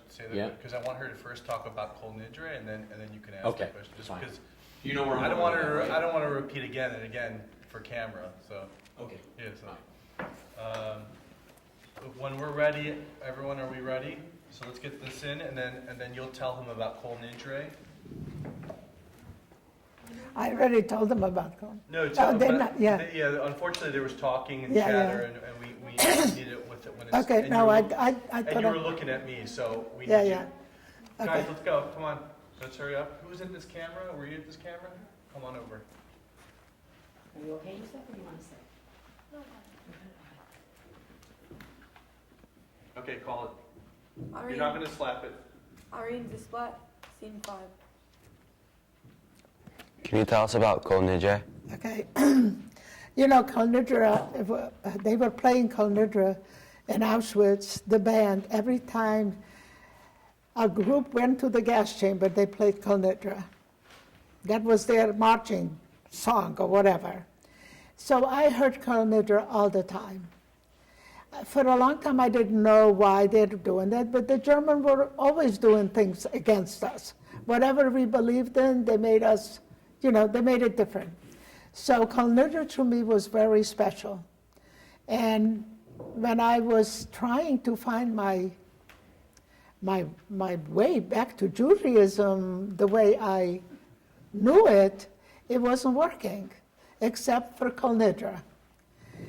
At Kol Nidre, I don't know what I was thinking in Auschwitz when I heard it, but it didn't matter. I listened to it. But now I am trying to find a way to be comfortable with a religion, because the one that I was brought up with is not valid to me anymore, because the way I was taught that God is above everything and God makes decisions for all of us. I was a child, and I believed that I can be trusting God in every way, no matter what's happening to me. But it wasn't happening. It wasn't happening the way I was taught. Little children were murdered. I have the chills when I think about it. This little, they were still in baby blankets. It wasn't happening the way I wanted it to happen. So what I believed in wasn't there. God wasn't there. Where was he? I know he was somewhere. But maybe they stopped him from doing what he wanted to do also, just like they stopped me. So I really didn't blame God, but it wasn't the God that I believed in. So when I came out, I questioned myself, and I went back to Orthodox synagogues, but it wasn't there. It wasn't here. So I went to Reformed, I went to Conservative, I never went to Restruction, because that was always to me way away from what I knew. But I concentrated on Conservative and Reformed. I was very comfortable with Reformed because I didn't read Hebrew, too much, because I didn't have time. I was too young. Mm-hmm. And they stopped everything when I was 9 years old. So to the very day, I have a hard time reading Hebrew. And I certainly didn't speak. I was not bat mitzvah, because in those days, they didn't believe, Orthodox people did not believe for girls to get bat mitzvah. So I wasn't of age anyway at that time. But I remember my brother was of age, and he couldn't get bar mitzvah, because just before his bar mitzvah, we were taken to the ghetto. So he was never bar mitzvah. None of my siblings were ever bar mitzvah because they were younger. So the religion that I was taught as a child, that I so strongly believed in, became like a heavy, heavy stone on my heart that I needed to remove and replace it with something comfortable. And I found that reform did. I understood what I was praying, because even when we went to Hebrew school only on a Sunday, and they only taught us how to take challah and light candles and not to read or anything, or go to a mikveh. That's all we learned, okay? But here, I am in this service on a Friday night, very important service, and I can read it, and I can understand it, and I look up to God, and He understands me. And it was during that moment, during Kol Nidre, can you tell him that moment when you And on and on Yom Kippur and Temple, when they played Kol Nidra, because I always go to Kol Nidra. I never miss Kol Nidra. There was this void spot in my heart that filled in. Kol Nidra. I can remember what happened during Kol Nidra. I can pray for those martyrs. I can talk to God about it. And He understands me. And I figured it out that no matter what kind of a Jew I am, He will always love me. And here I am. But I go to a conservative temple. Where did you immigrate after the war? After the war, I came here to the United States. How did you meet your husband? Wait, 1 second. Can you describe the boat ride to America? Sure. Thank you. First, I was in the DP camp, a displaced person camp, and when I finally, after 2 years, got papers from the United States that I am fit to go to this country, that they allow me to go to this country. I look at my passport. I said, this is not my passport. This is not my name, and this is not my year I was born. My name was Irene in the passport. I said, my name is Hannah. But they said, this is your American name. I was so honored to have an American name, I just left it alone. I came to this country in 1947. I was on a boat, but these guys don't know who Zsa Zsa Gabor is. Because I was on the same boat with Zsa Zsa Gabor, Eva Gabor, Magda Gabor, and their mother. And I was up on the first class deck, and they were down in the steerage. They weren't the people that after. And they were Hungarians, but they were also Jewish, but they didn't honor their Judaism. They didn't live their Judaism, but they were Jewish, all the Gabors. And Lantos, Tom Lantos, he was the only survivor senator, and he is also Jewish. His wife is Jewish. His family was Jewish, but they don't practice Judaism. They have 17 grandchildren, and they don't practice Judaism. But they don't want the world to know that, so it's not, but they're good people, okay? So I was on the ship going to the United States, and Zsa Zsa Gabor, she didn't look like she was when she got here. Dark hair, small, fat. I was in first class. She says, you need to go down and change places with my mother because she is sick and she is in steerage. And I heard mother. I said, you got a mother? Of course, I will honor any mother in the world. So I went down to steerage, and here is the mother chasing a Coca-Cola bottle up and down because the ship was rocking, and she was chasing this bottle. I said, and I spoke Hungarian. I said, Mrs. Gabor, stop stationing the bottle. Let it go. Sit down. I said, you go up. Zsa Zsa is waiting for you upstairs, and I will stay here. So she went up, and I stayed. But after a while, I got sick. So I was brought back, and they were in my room. I said, that's okay. I slept with 10 in one bed. We can be 3 in one room. But Jaja didn't want to do that. She says, I am going to be an actress when I get to Hollywood. I says, you are? Okay. But I've been looking at her, she didn't look like an actress. I says, okay, I'll see you whenever we get there. So I didn't see much, but when I came to this country, I didn't speak English, but I came to a family, and they spoke Hungarian and Yiddish, and I spoke Yiddish. And I didn't like New York, so they moved me to New Jersey, because New Jersey I had more family, and New York was too concrete for me. It was too dead. Can you describe the day you arrived, though? What was that like, the day you arrived? When I was on the ship, it was called the Marine Fletcher. It was converted from an army ship to a passenger ship. And when I got into New York, we came in like almost daybreak. And in the distance, there were lights flickering. There were the stars on it. And I says, oh my God, the stars are coming to welcome us. But that was the traffic on a highway. But I thought it was the stars. And so finally, when I looked down, it was daybreak, I looked down from the top of the ship, and I was looking to see if I could recognize some people. And there was this man. He looked just like my grandfather. I says, my God, my grandfather came to welcome me to this new country. And that was my uncle. That was my father's brother. And he looked just like he was about, I don't know, he was 50 years in this country. So he was about in his 60s maybe.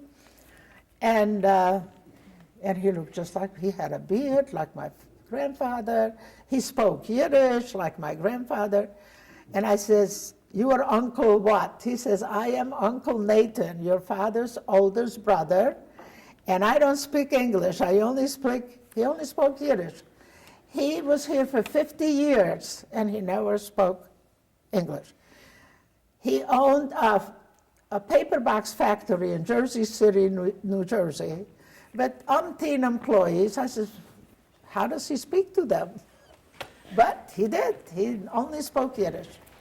Did you see the Statue of Liberty when you came in as well? I didn't know what it was. I saw it, but I saw that lady over there needs to get out of the water. Because from the distance, she looks real, you know. I said, you got to get her out of the water. It's too cold in the water. They said, that's okay, she lives there. It was, then so here was this whole family. Now I have two uncles and 2 aunts and umpteen cousins, and I was like overwhelmed. I was so happy. And so we go into this big car. We all fitted like a station wagon or something, and we're going in the tunnel. And I says, why is this, I've never been in a tunnel before. I says, this is too dark a place to go in. It reminded me of a gas chamber, you know. And they said, oh, this is the tunnel, we're going to New York. I says, we're going to New York? What's New York? Well, what is going to be there? Well, what's over this tunnel? He says, we're underwater. I says, oh, let's get out of here real fast, because in case it breaks, we're gonna drown. It was like I couldn't understand. I was questioning everything that I saw. I was 16, and I had nothing before to relate it to. So it was a lot of questions and a lot of strange answers, but I loved it. I had a loving family, which I was grateful for, because a lot of survivors experienced not so good families when they came. But I was blessed, and I had a loving family, and they really helped me. I didn't know where I belonged. I was 16. I didn't know how to be a teenager. I didn't know how to be a child. I had no guidance my whole life, and I didn't know where I belonged. So after I finished going to the temples, and I knew that this is what I need to believe in, I started to look for something to find myself. And one of the girls that I met at work, she says, I'm going to a meeting tonight. Would you like to come with me? Sure. So I went to a meeting. It turned out to be BBYOs. And I joined BBYOs, and I found myself. I became so happy.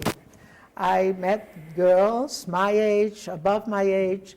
They never asked me where I came from, who I was. They accepted me for what I was. I was very grateful, and I was working very hard. I became president the next year.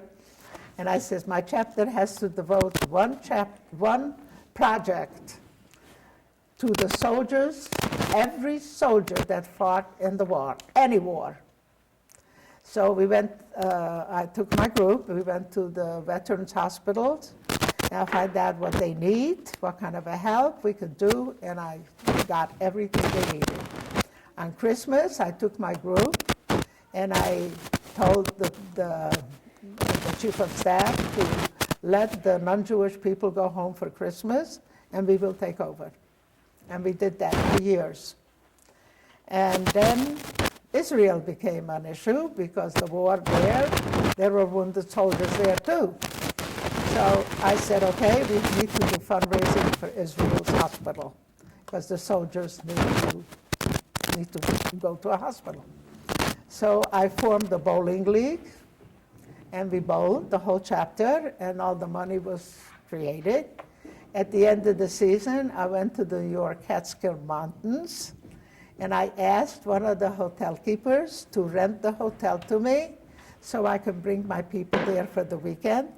I charged everybody $170 for the weekend, and he opened up the hotel. See, I asked him before the season, because during the season you can't get nothing.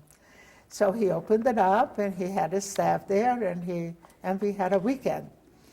And all the money, so, he gave me a price. So Sunday when I went to pay, he says, what are you going to do with the money? I says, I'm sending it to Israel. I says, I'm trying to get enough money to buy an ambulance and to furnish, the hospital with whatever I can. He says, okay.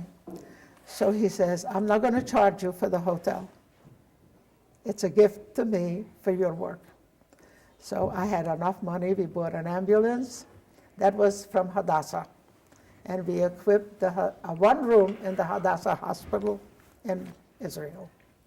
So I devoted most of my life to the soldiers that fought in the wars, any wars. I'm going to just interrupt you for a minute because we're running out of time. There's just a few questions I really want them to get to before we're done. Let's just go, just these last few questions. Okay, and then I want to see what you brought in the folder also. So start with 12. And I'll do it fast. Thank you. No, we love hearing all of it. I just said I want to run out of time on the tape. So 12, yeah. If you could speak to your parents today, what would you say to them? Are you in 11? Say it again. 11, go to 11. How often do you think about the war today? All the time. The Holocaust war, all the time. It never leaves. If you could speak to your parents today, what would you say to them? To who? My parents? Oh my God, if I can speak to them, I would tell them how much I love them and what a great job they did to bringing me up, to have courage and hope. What is your message to our generation today? My message to you, all of you, is to fight hatred wherever you see it. Never be a bystander watching it. Go for help and stop it at the beginning. Because hatred is the worst thing that we can have in our lives. I do not allow hatred into my life. When I was 14 years old, General Patton came to the hospital to see me. I didn't understand him, he didn't understand me, but he said, we're going to the POW camp. How many SS they had? I told them how to look for them, They didn't know how to find them. And they found 1,000 of them. And how many do you want us to kill? I said, kill? No. He says, look what they did to you. Don't you want to kill them? I says, no. What do you want us to go do? I says, I want you to stop hatred. And he says to the soldiers, did you hear that? I want you to go into that POW camp. I want you to kill as many Nazis as you want, but do it without hatred. That was the joke of the army, okay? But he was amazed that I was 14 years old, 15 years old, that I have learned what hatred has done. And I want to pass it on, and I want to pass it on to you. I just did. And what hatred does, I don't want you to hate them, but I want you to remember what hatred does. That's what I want to leave for the future. Fight hatred wherever you can. Do not allow to be part of your life. How did it feel to lose your identity and just become a number when you were in the camps? How did it feel? Yeah. It felt awful. It felt that I was a nothing. I was not a girl. I was not a Jew. I was not a human being. I was a nothing. Because that number represented a nothing. Did you get a number? Yeah. You got a number? Oh. Yeah, my number was 61937. It's in my book.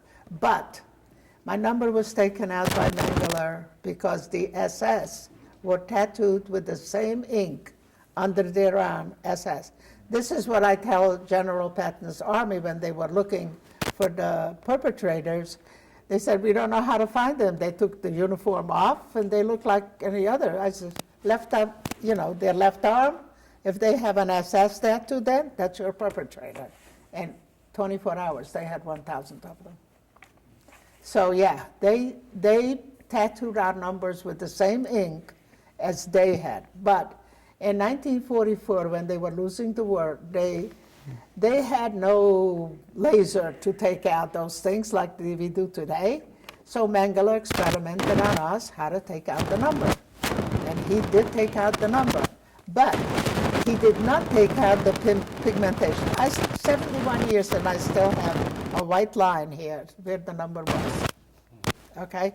Which never healed up, and about once a year, this part gets infected. Most of the time when I go back on a March of the Living, like it reminds me, And several doctors looked at it and they said, if we scrape off the infection when it comes up, you won't have an infection. They will take off the pigmentation.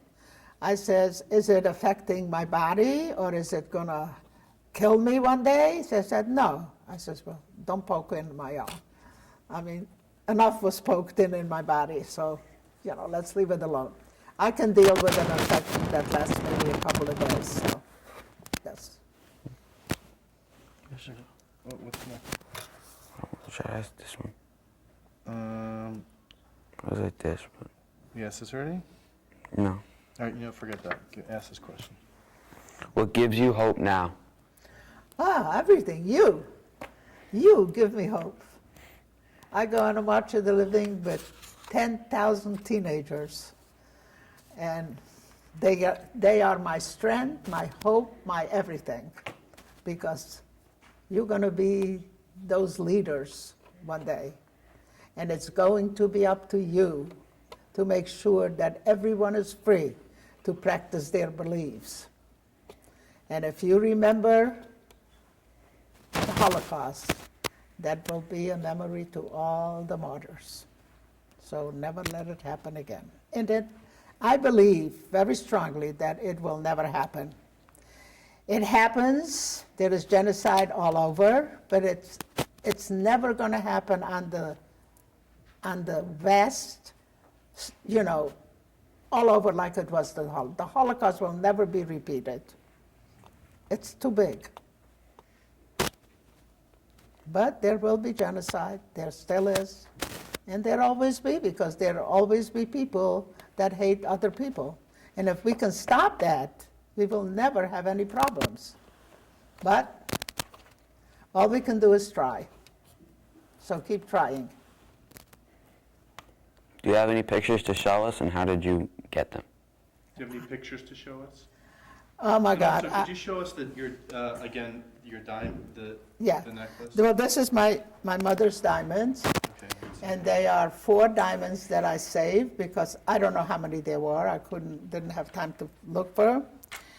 They are to be given to every firstborn girl and every generation to preserve my mother's memory. They are not to be sold or traded, except, God forbid, if they're hungry, they need to buy bread. So these are my diamonds. And how many do you have? How many? I have 4 of them. But how many have you given away? Oh, I never give them You away. said you're going to give them to your. Well, I'm still alive. Oh, I'm sorry. After I'm gone. After I'm gone, many it goes to the first one, then the second one. I have 3 Tell girls. us about your family. Yeah, 3 girls in the family. So the 3 girls will pass it down after. Do you have grandchildren? Or? Yeah, I should say 4. My daughter and 3 granddaughters. So they talk about it now. But the little one says, I will never have those diamonds. It's going to take too long to get them. I says, you'll figure it out. And I have also 2 grandsons. But, they know, they touch the diamonds all the time. And, say, I have people touch it because Steven Spielberg, when he did the movie, that was the first time since I was swallowing them in the can that I took them out. And my husband made this, they were loose, so he made this for me to wear it. But I never wore them as a piece of jewelry. But when the movie won the Academy Award, we went to the Academy, and Steven Spielberg says, I want to ask you permission to hold the diamonds. So he took the diamonds like this, like a piece of, I don't know, like he was hugging a person. And he says, I know that nobody ever touched these diamonds but you and your mother. Now I want you to make a promise that every time you speak to the future generation, you wear the diamonds and let them touch the past. So if you want to touch the diamonds, you just come and touch it. So yeah, so the girls are always talking about, maybe you'll give me your diamonds after you wear them for 2 years. I says, you're going to work it out between you. It's your job. I give it to my child. Like I say, whatever I have to protect my children. My children will protect their children. And that's the way it's got to go. Of course, I protect all of them, but... Do you have pictures you want to show us as well? I don't know. I only have the one picture of me, and I found it in the United States when I came here because I went back to my hometown twice, and I turned the town upside down. I couldn't find anything. All I wanted was a piece of paper with my father's signature on it. Never found anything. They destroyed everything. This I found in New York. Could you just show the camera? Yeah. You found it in New York? In New York, by my uncle's house, because they probably sent it to him, because this was only a few months before the Holocaust. And I stole it, actually, from them, because they didn't want to part with anybody. They never heard my story. They never know what I went through. They never asked me anything over the years, except they wanted to know how their parents died. And fortunately, their parents died before the Holocaust. My grandfather died, their father died 3 months before the Holocaust. Their mother died a year before the Holocaust. My grandfather, we had to bury him at night because it was already, like, Nazism was already floating around, so it wasn't safe. And the neo-Nazis, like the Niloshers, the Arrow Cross, they were looking for some events to kill Jews. So my grandfather was buried at night. And, why do you think they didn't want to know? Well, they wanted to know how their parents died. But they didn't want to know about... They didn't want to know how my parents died. Why do you think that is? They just, I guess, they couldn't take it. I guess they knew that it was so horrible that they didn't want to know. So they never knew. I didn't talk about the Holocaust in 50 years after the fact. my own children didn't know that I was a Holocaust survivor until my son was 13 years old. And he came home from school and with a project to do about World War II. And he says, Ma, I have to go back to the library because I have to read this book called Mein Kampf. I says, you want to do what? I says, no. You are never going to touch that book. You are never going to remember that word. I have chills. He says, but Ma, I cannot know what's happened until I read that book.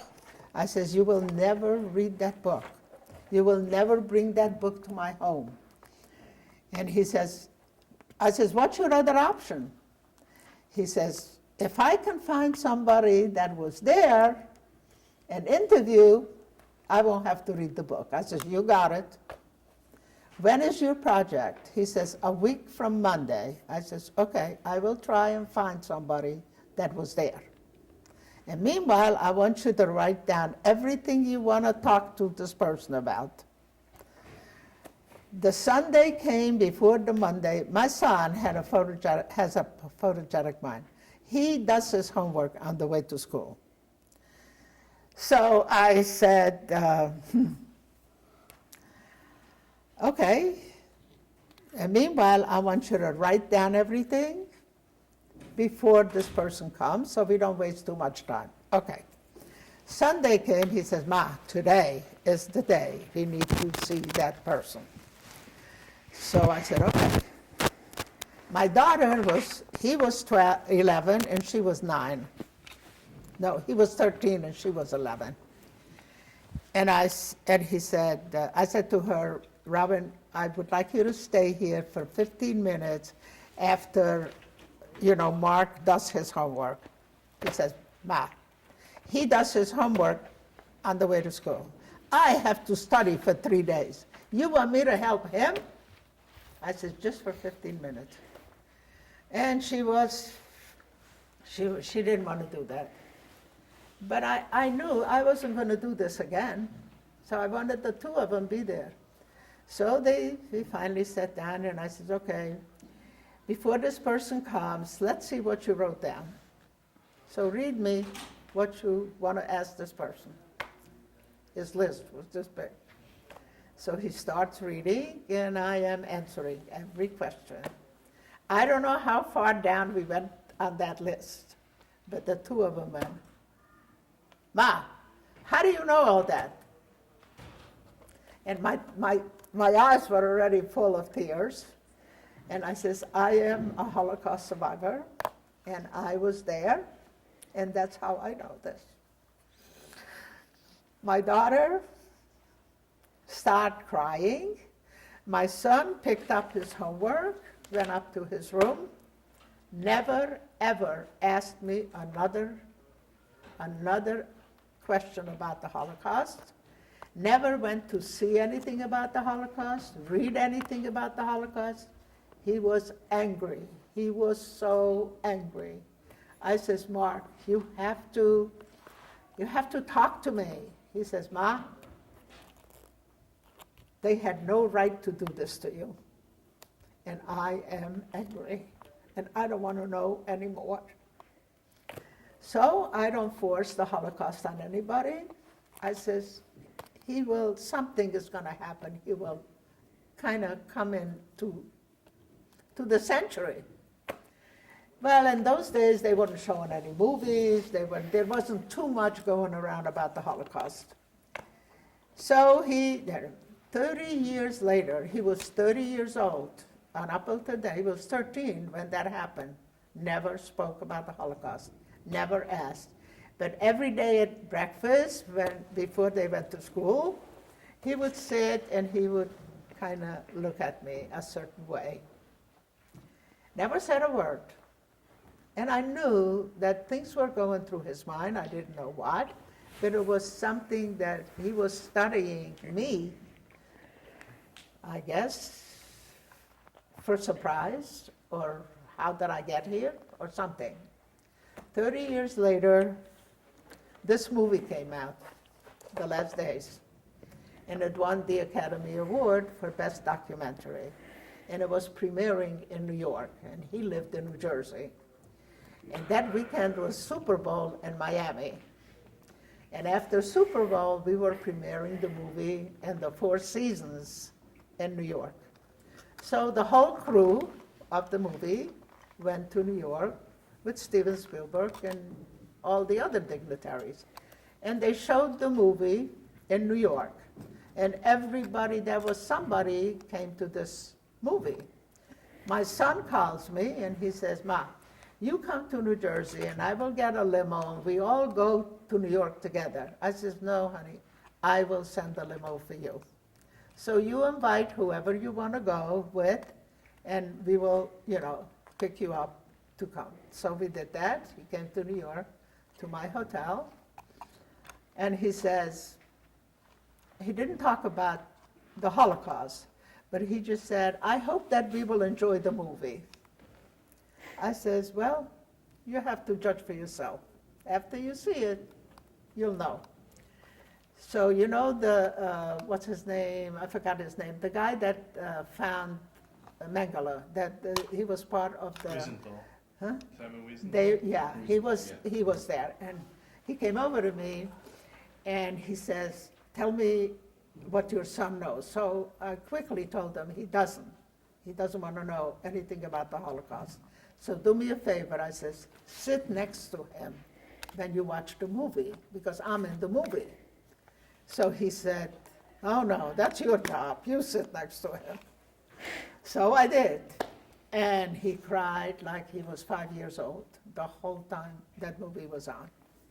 And after the movie, Steven Spielberg always calls up the survivors that are in the movie to get up on stage and answer questions, or just have the audience look at us and see that we are alive and we are real, and this is not actors and actresses. And so I get up on stage, and we all answered questions, and then they took us out the back way because the crowd was too much. And he didn't know what happened to me. So we went back to the hotel, and they got everybody from the movie back to the hotel. And so he comes to the hotel, he says to me, "Ma, I want you to promise something. You never leave anywhere without telling me you're going." I said, I'm sorry, I didn't know I was going.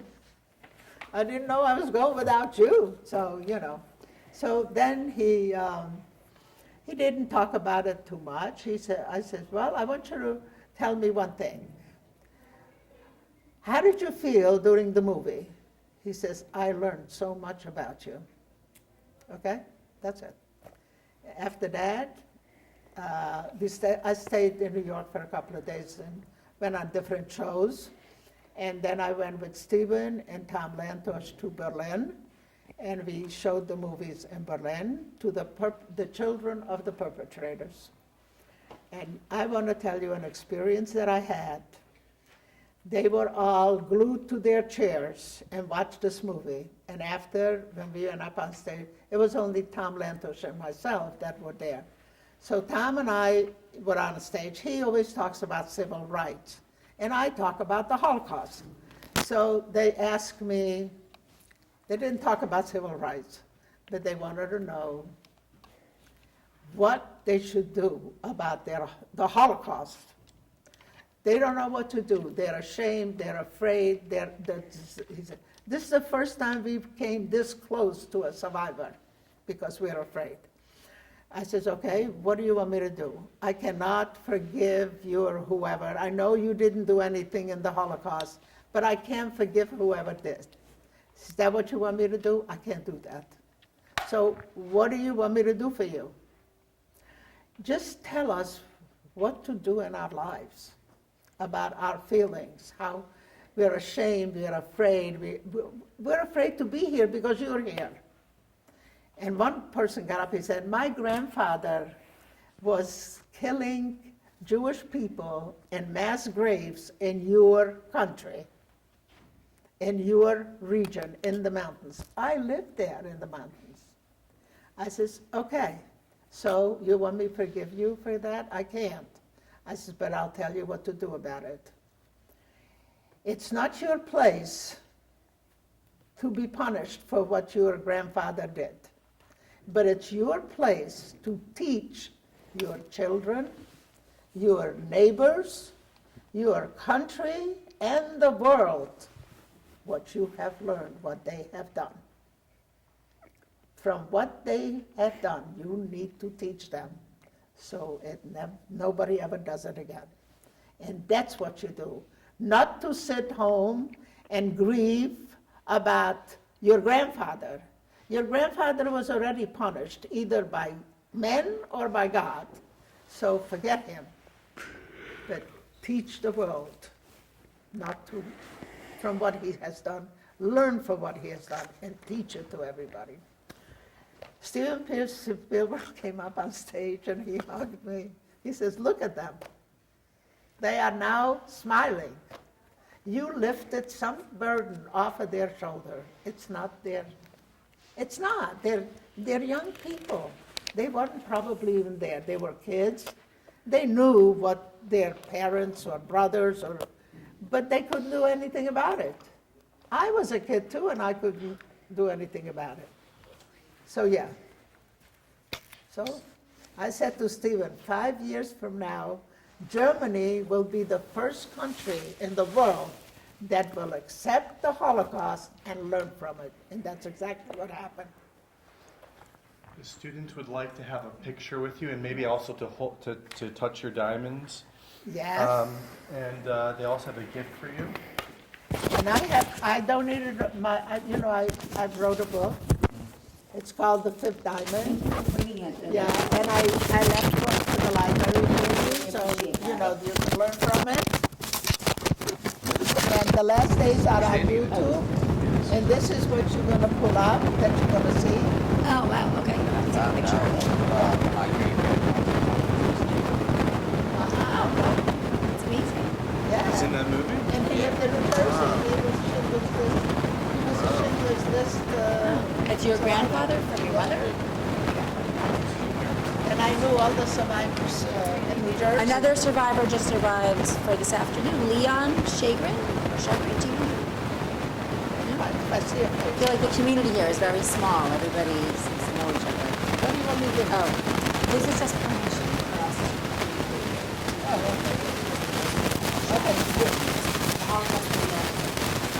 Yeah. University. Okay, just don't allow any strangers to come to your school to watch the video. Because there is a lot of neo-Nazis. Yes. That they come, and I was targeted by one for 2 years. Really? Wow. With Steven Spielberg and Ali Rizal and me. Oh, wow. They were on our path for 2 years. Wow. We had security from Washington for 2 years. I was traveling, speaking all over the country, and I'll never forget, in Georgia Tech, in the university, I was speaking, and the hallways were full.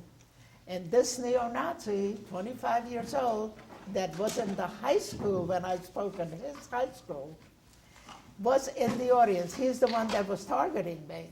He wanted me to say that the Holocaust never happened, so he can do what he wanted to do. He said Hitler was a nice guy. He only built the gas chambers to kill the lice, not people, but the lice were on the people. Okay? So so I signed my books now only with initials because he was looking for my signature so he can put stuff on the internet about me. He talked about me swallowing and retrieving the diamond, so he called me a shithead. And on the internet, it's all on the internet. And so he was after me. He wanted me to. He sued in Miami in the court me, Steven Spielberg, and Elie Wiesel for $66 billion because he wanted to prove to the public that Hitler was a nice man. So the next day, he posted on the internet, tomorrow a Jewish judge will dismiss my case. He wasn't a Jewish judge, but For 2 years, I tried to it was this big. So the students are going to take a picture with you. Okay, should I stand up or? Okay. Well, somebody sit on my lap. The little guy. Come on, you can go. Come here. Sit here. I need to hug you. Come here. Getting a little. Guys, let's sort of, let's all sort of crouch a little bit, so it's a little. Maybe just crouch on a rock.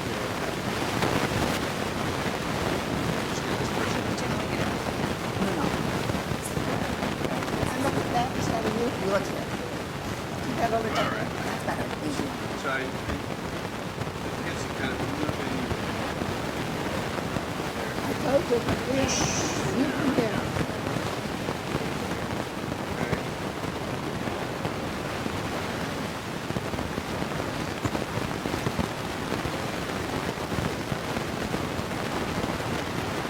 Come here. Now come on. Come here. Sit, sit here. 1, 2, 3.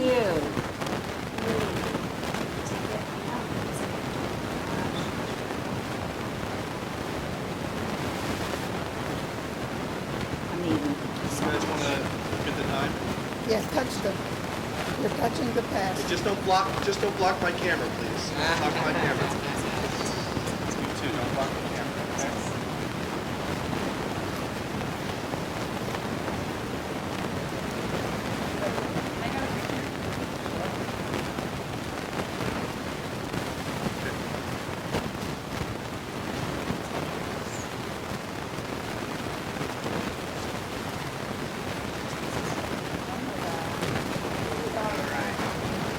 Yeah, thank you guys.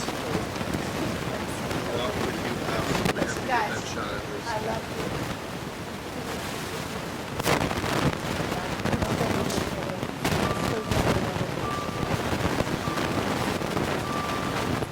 Well, if they want me to. They love to just let me apart. Okay. They love Okay. to,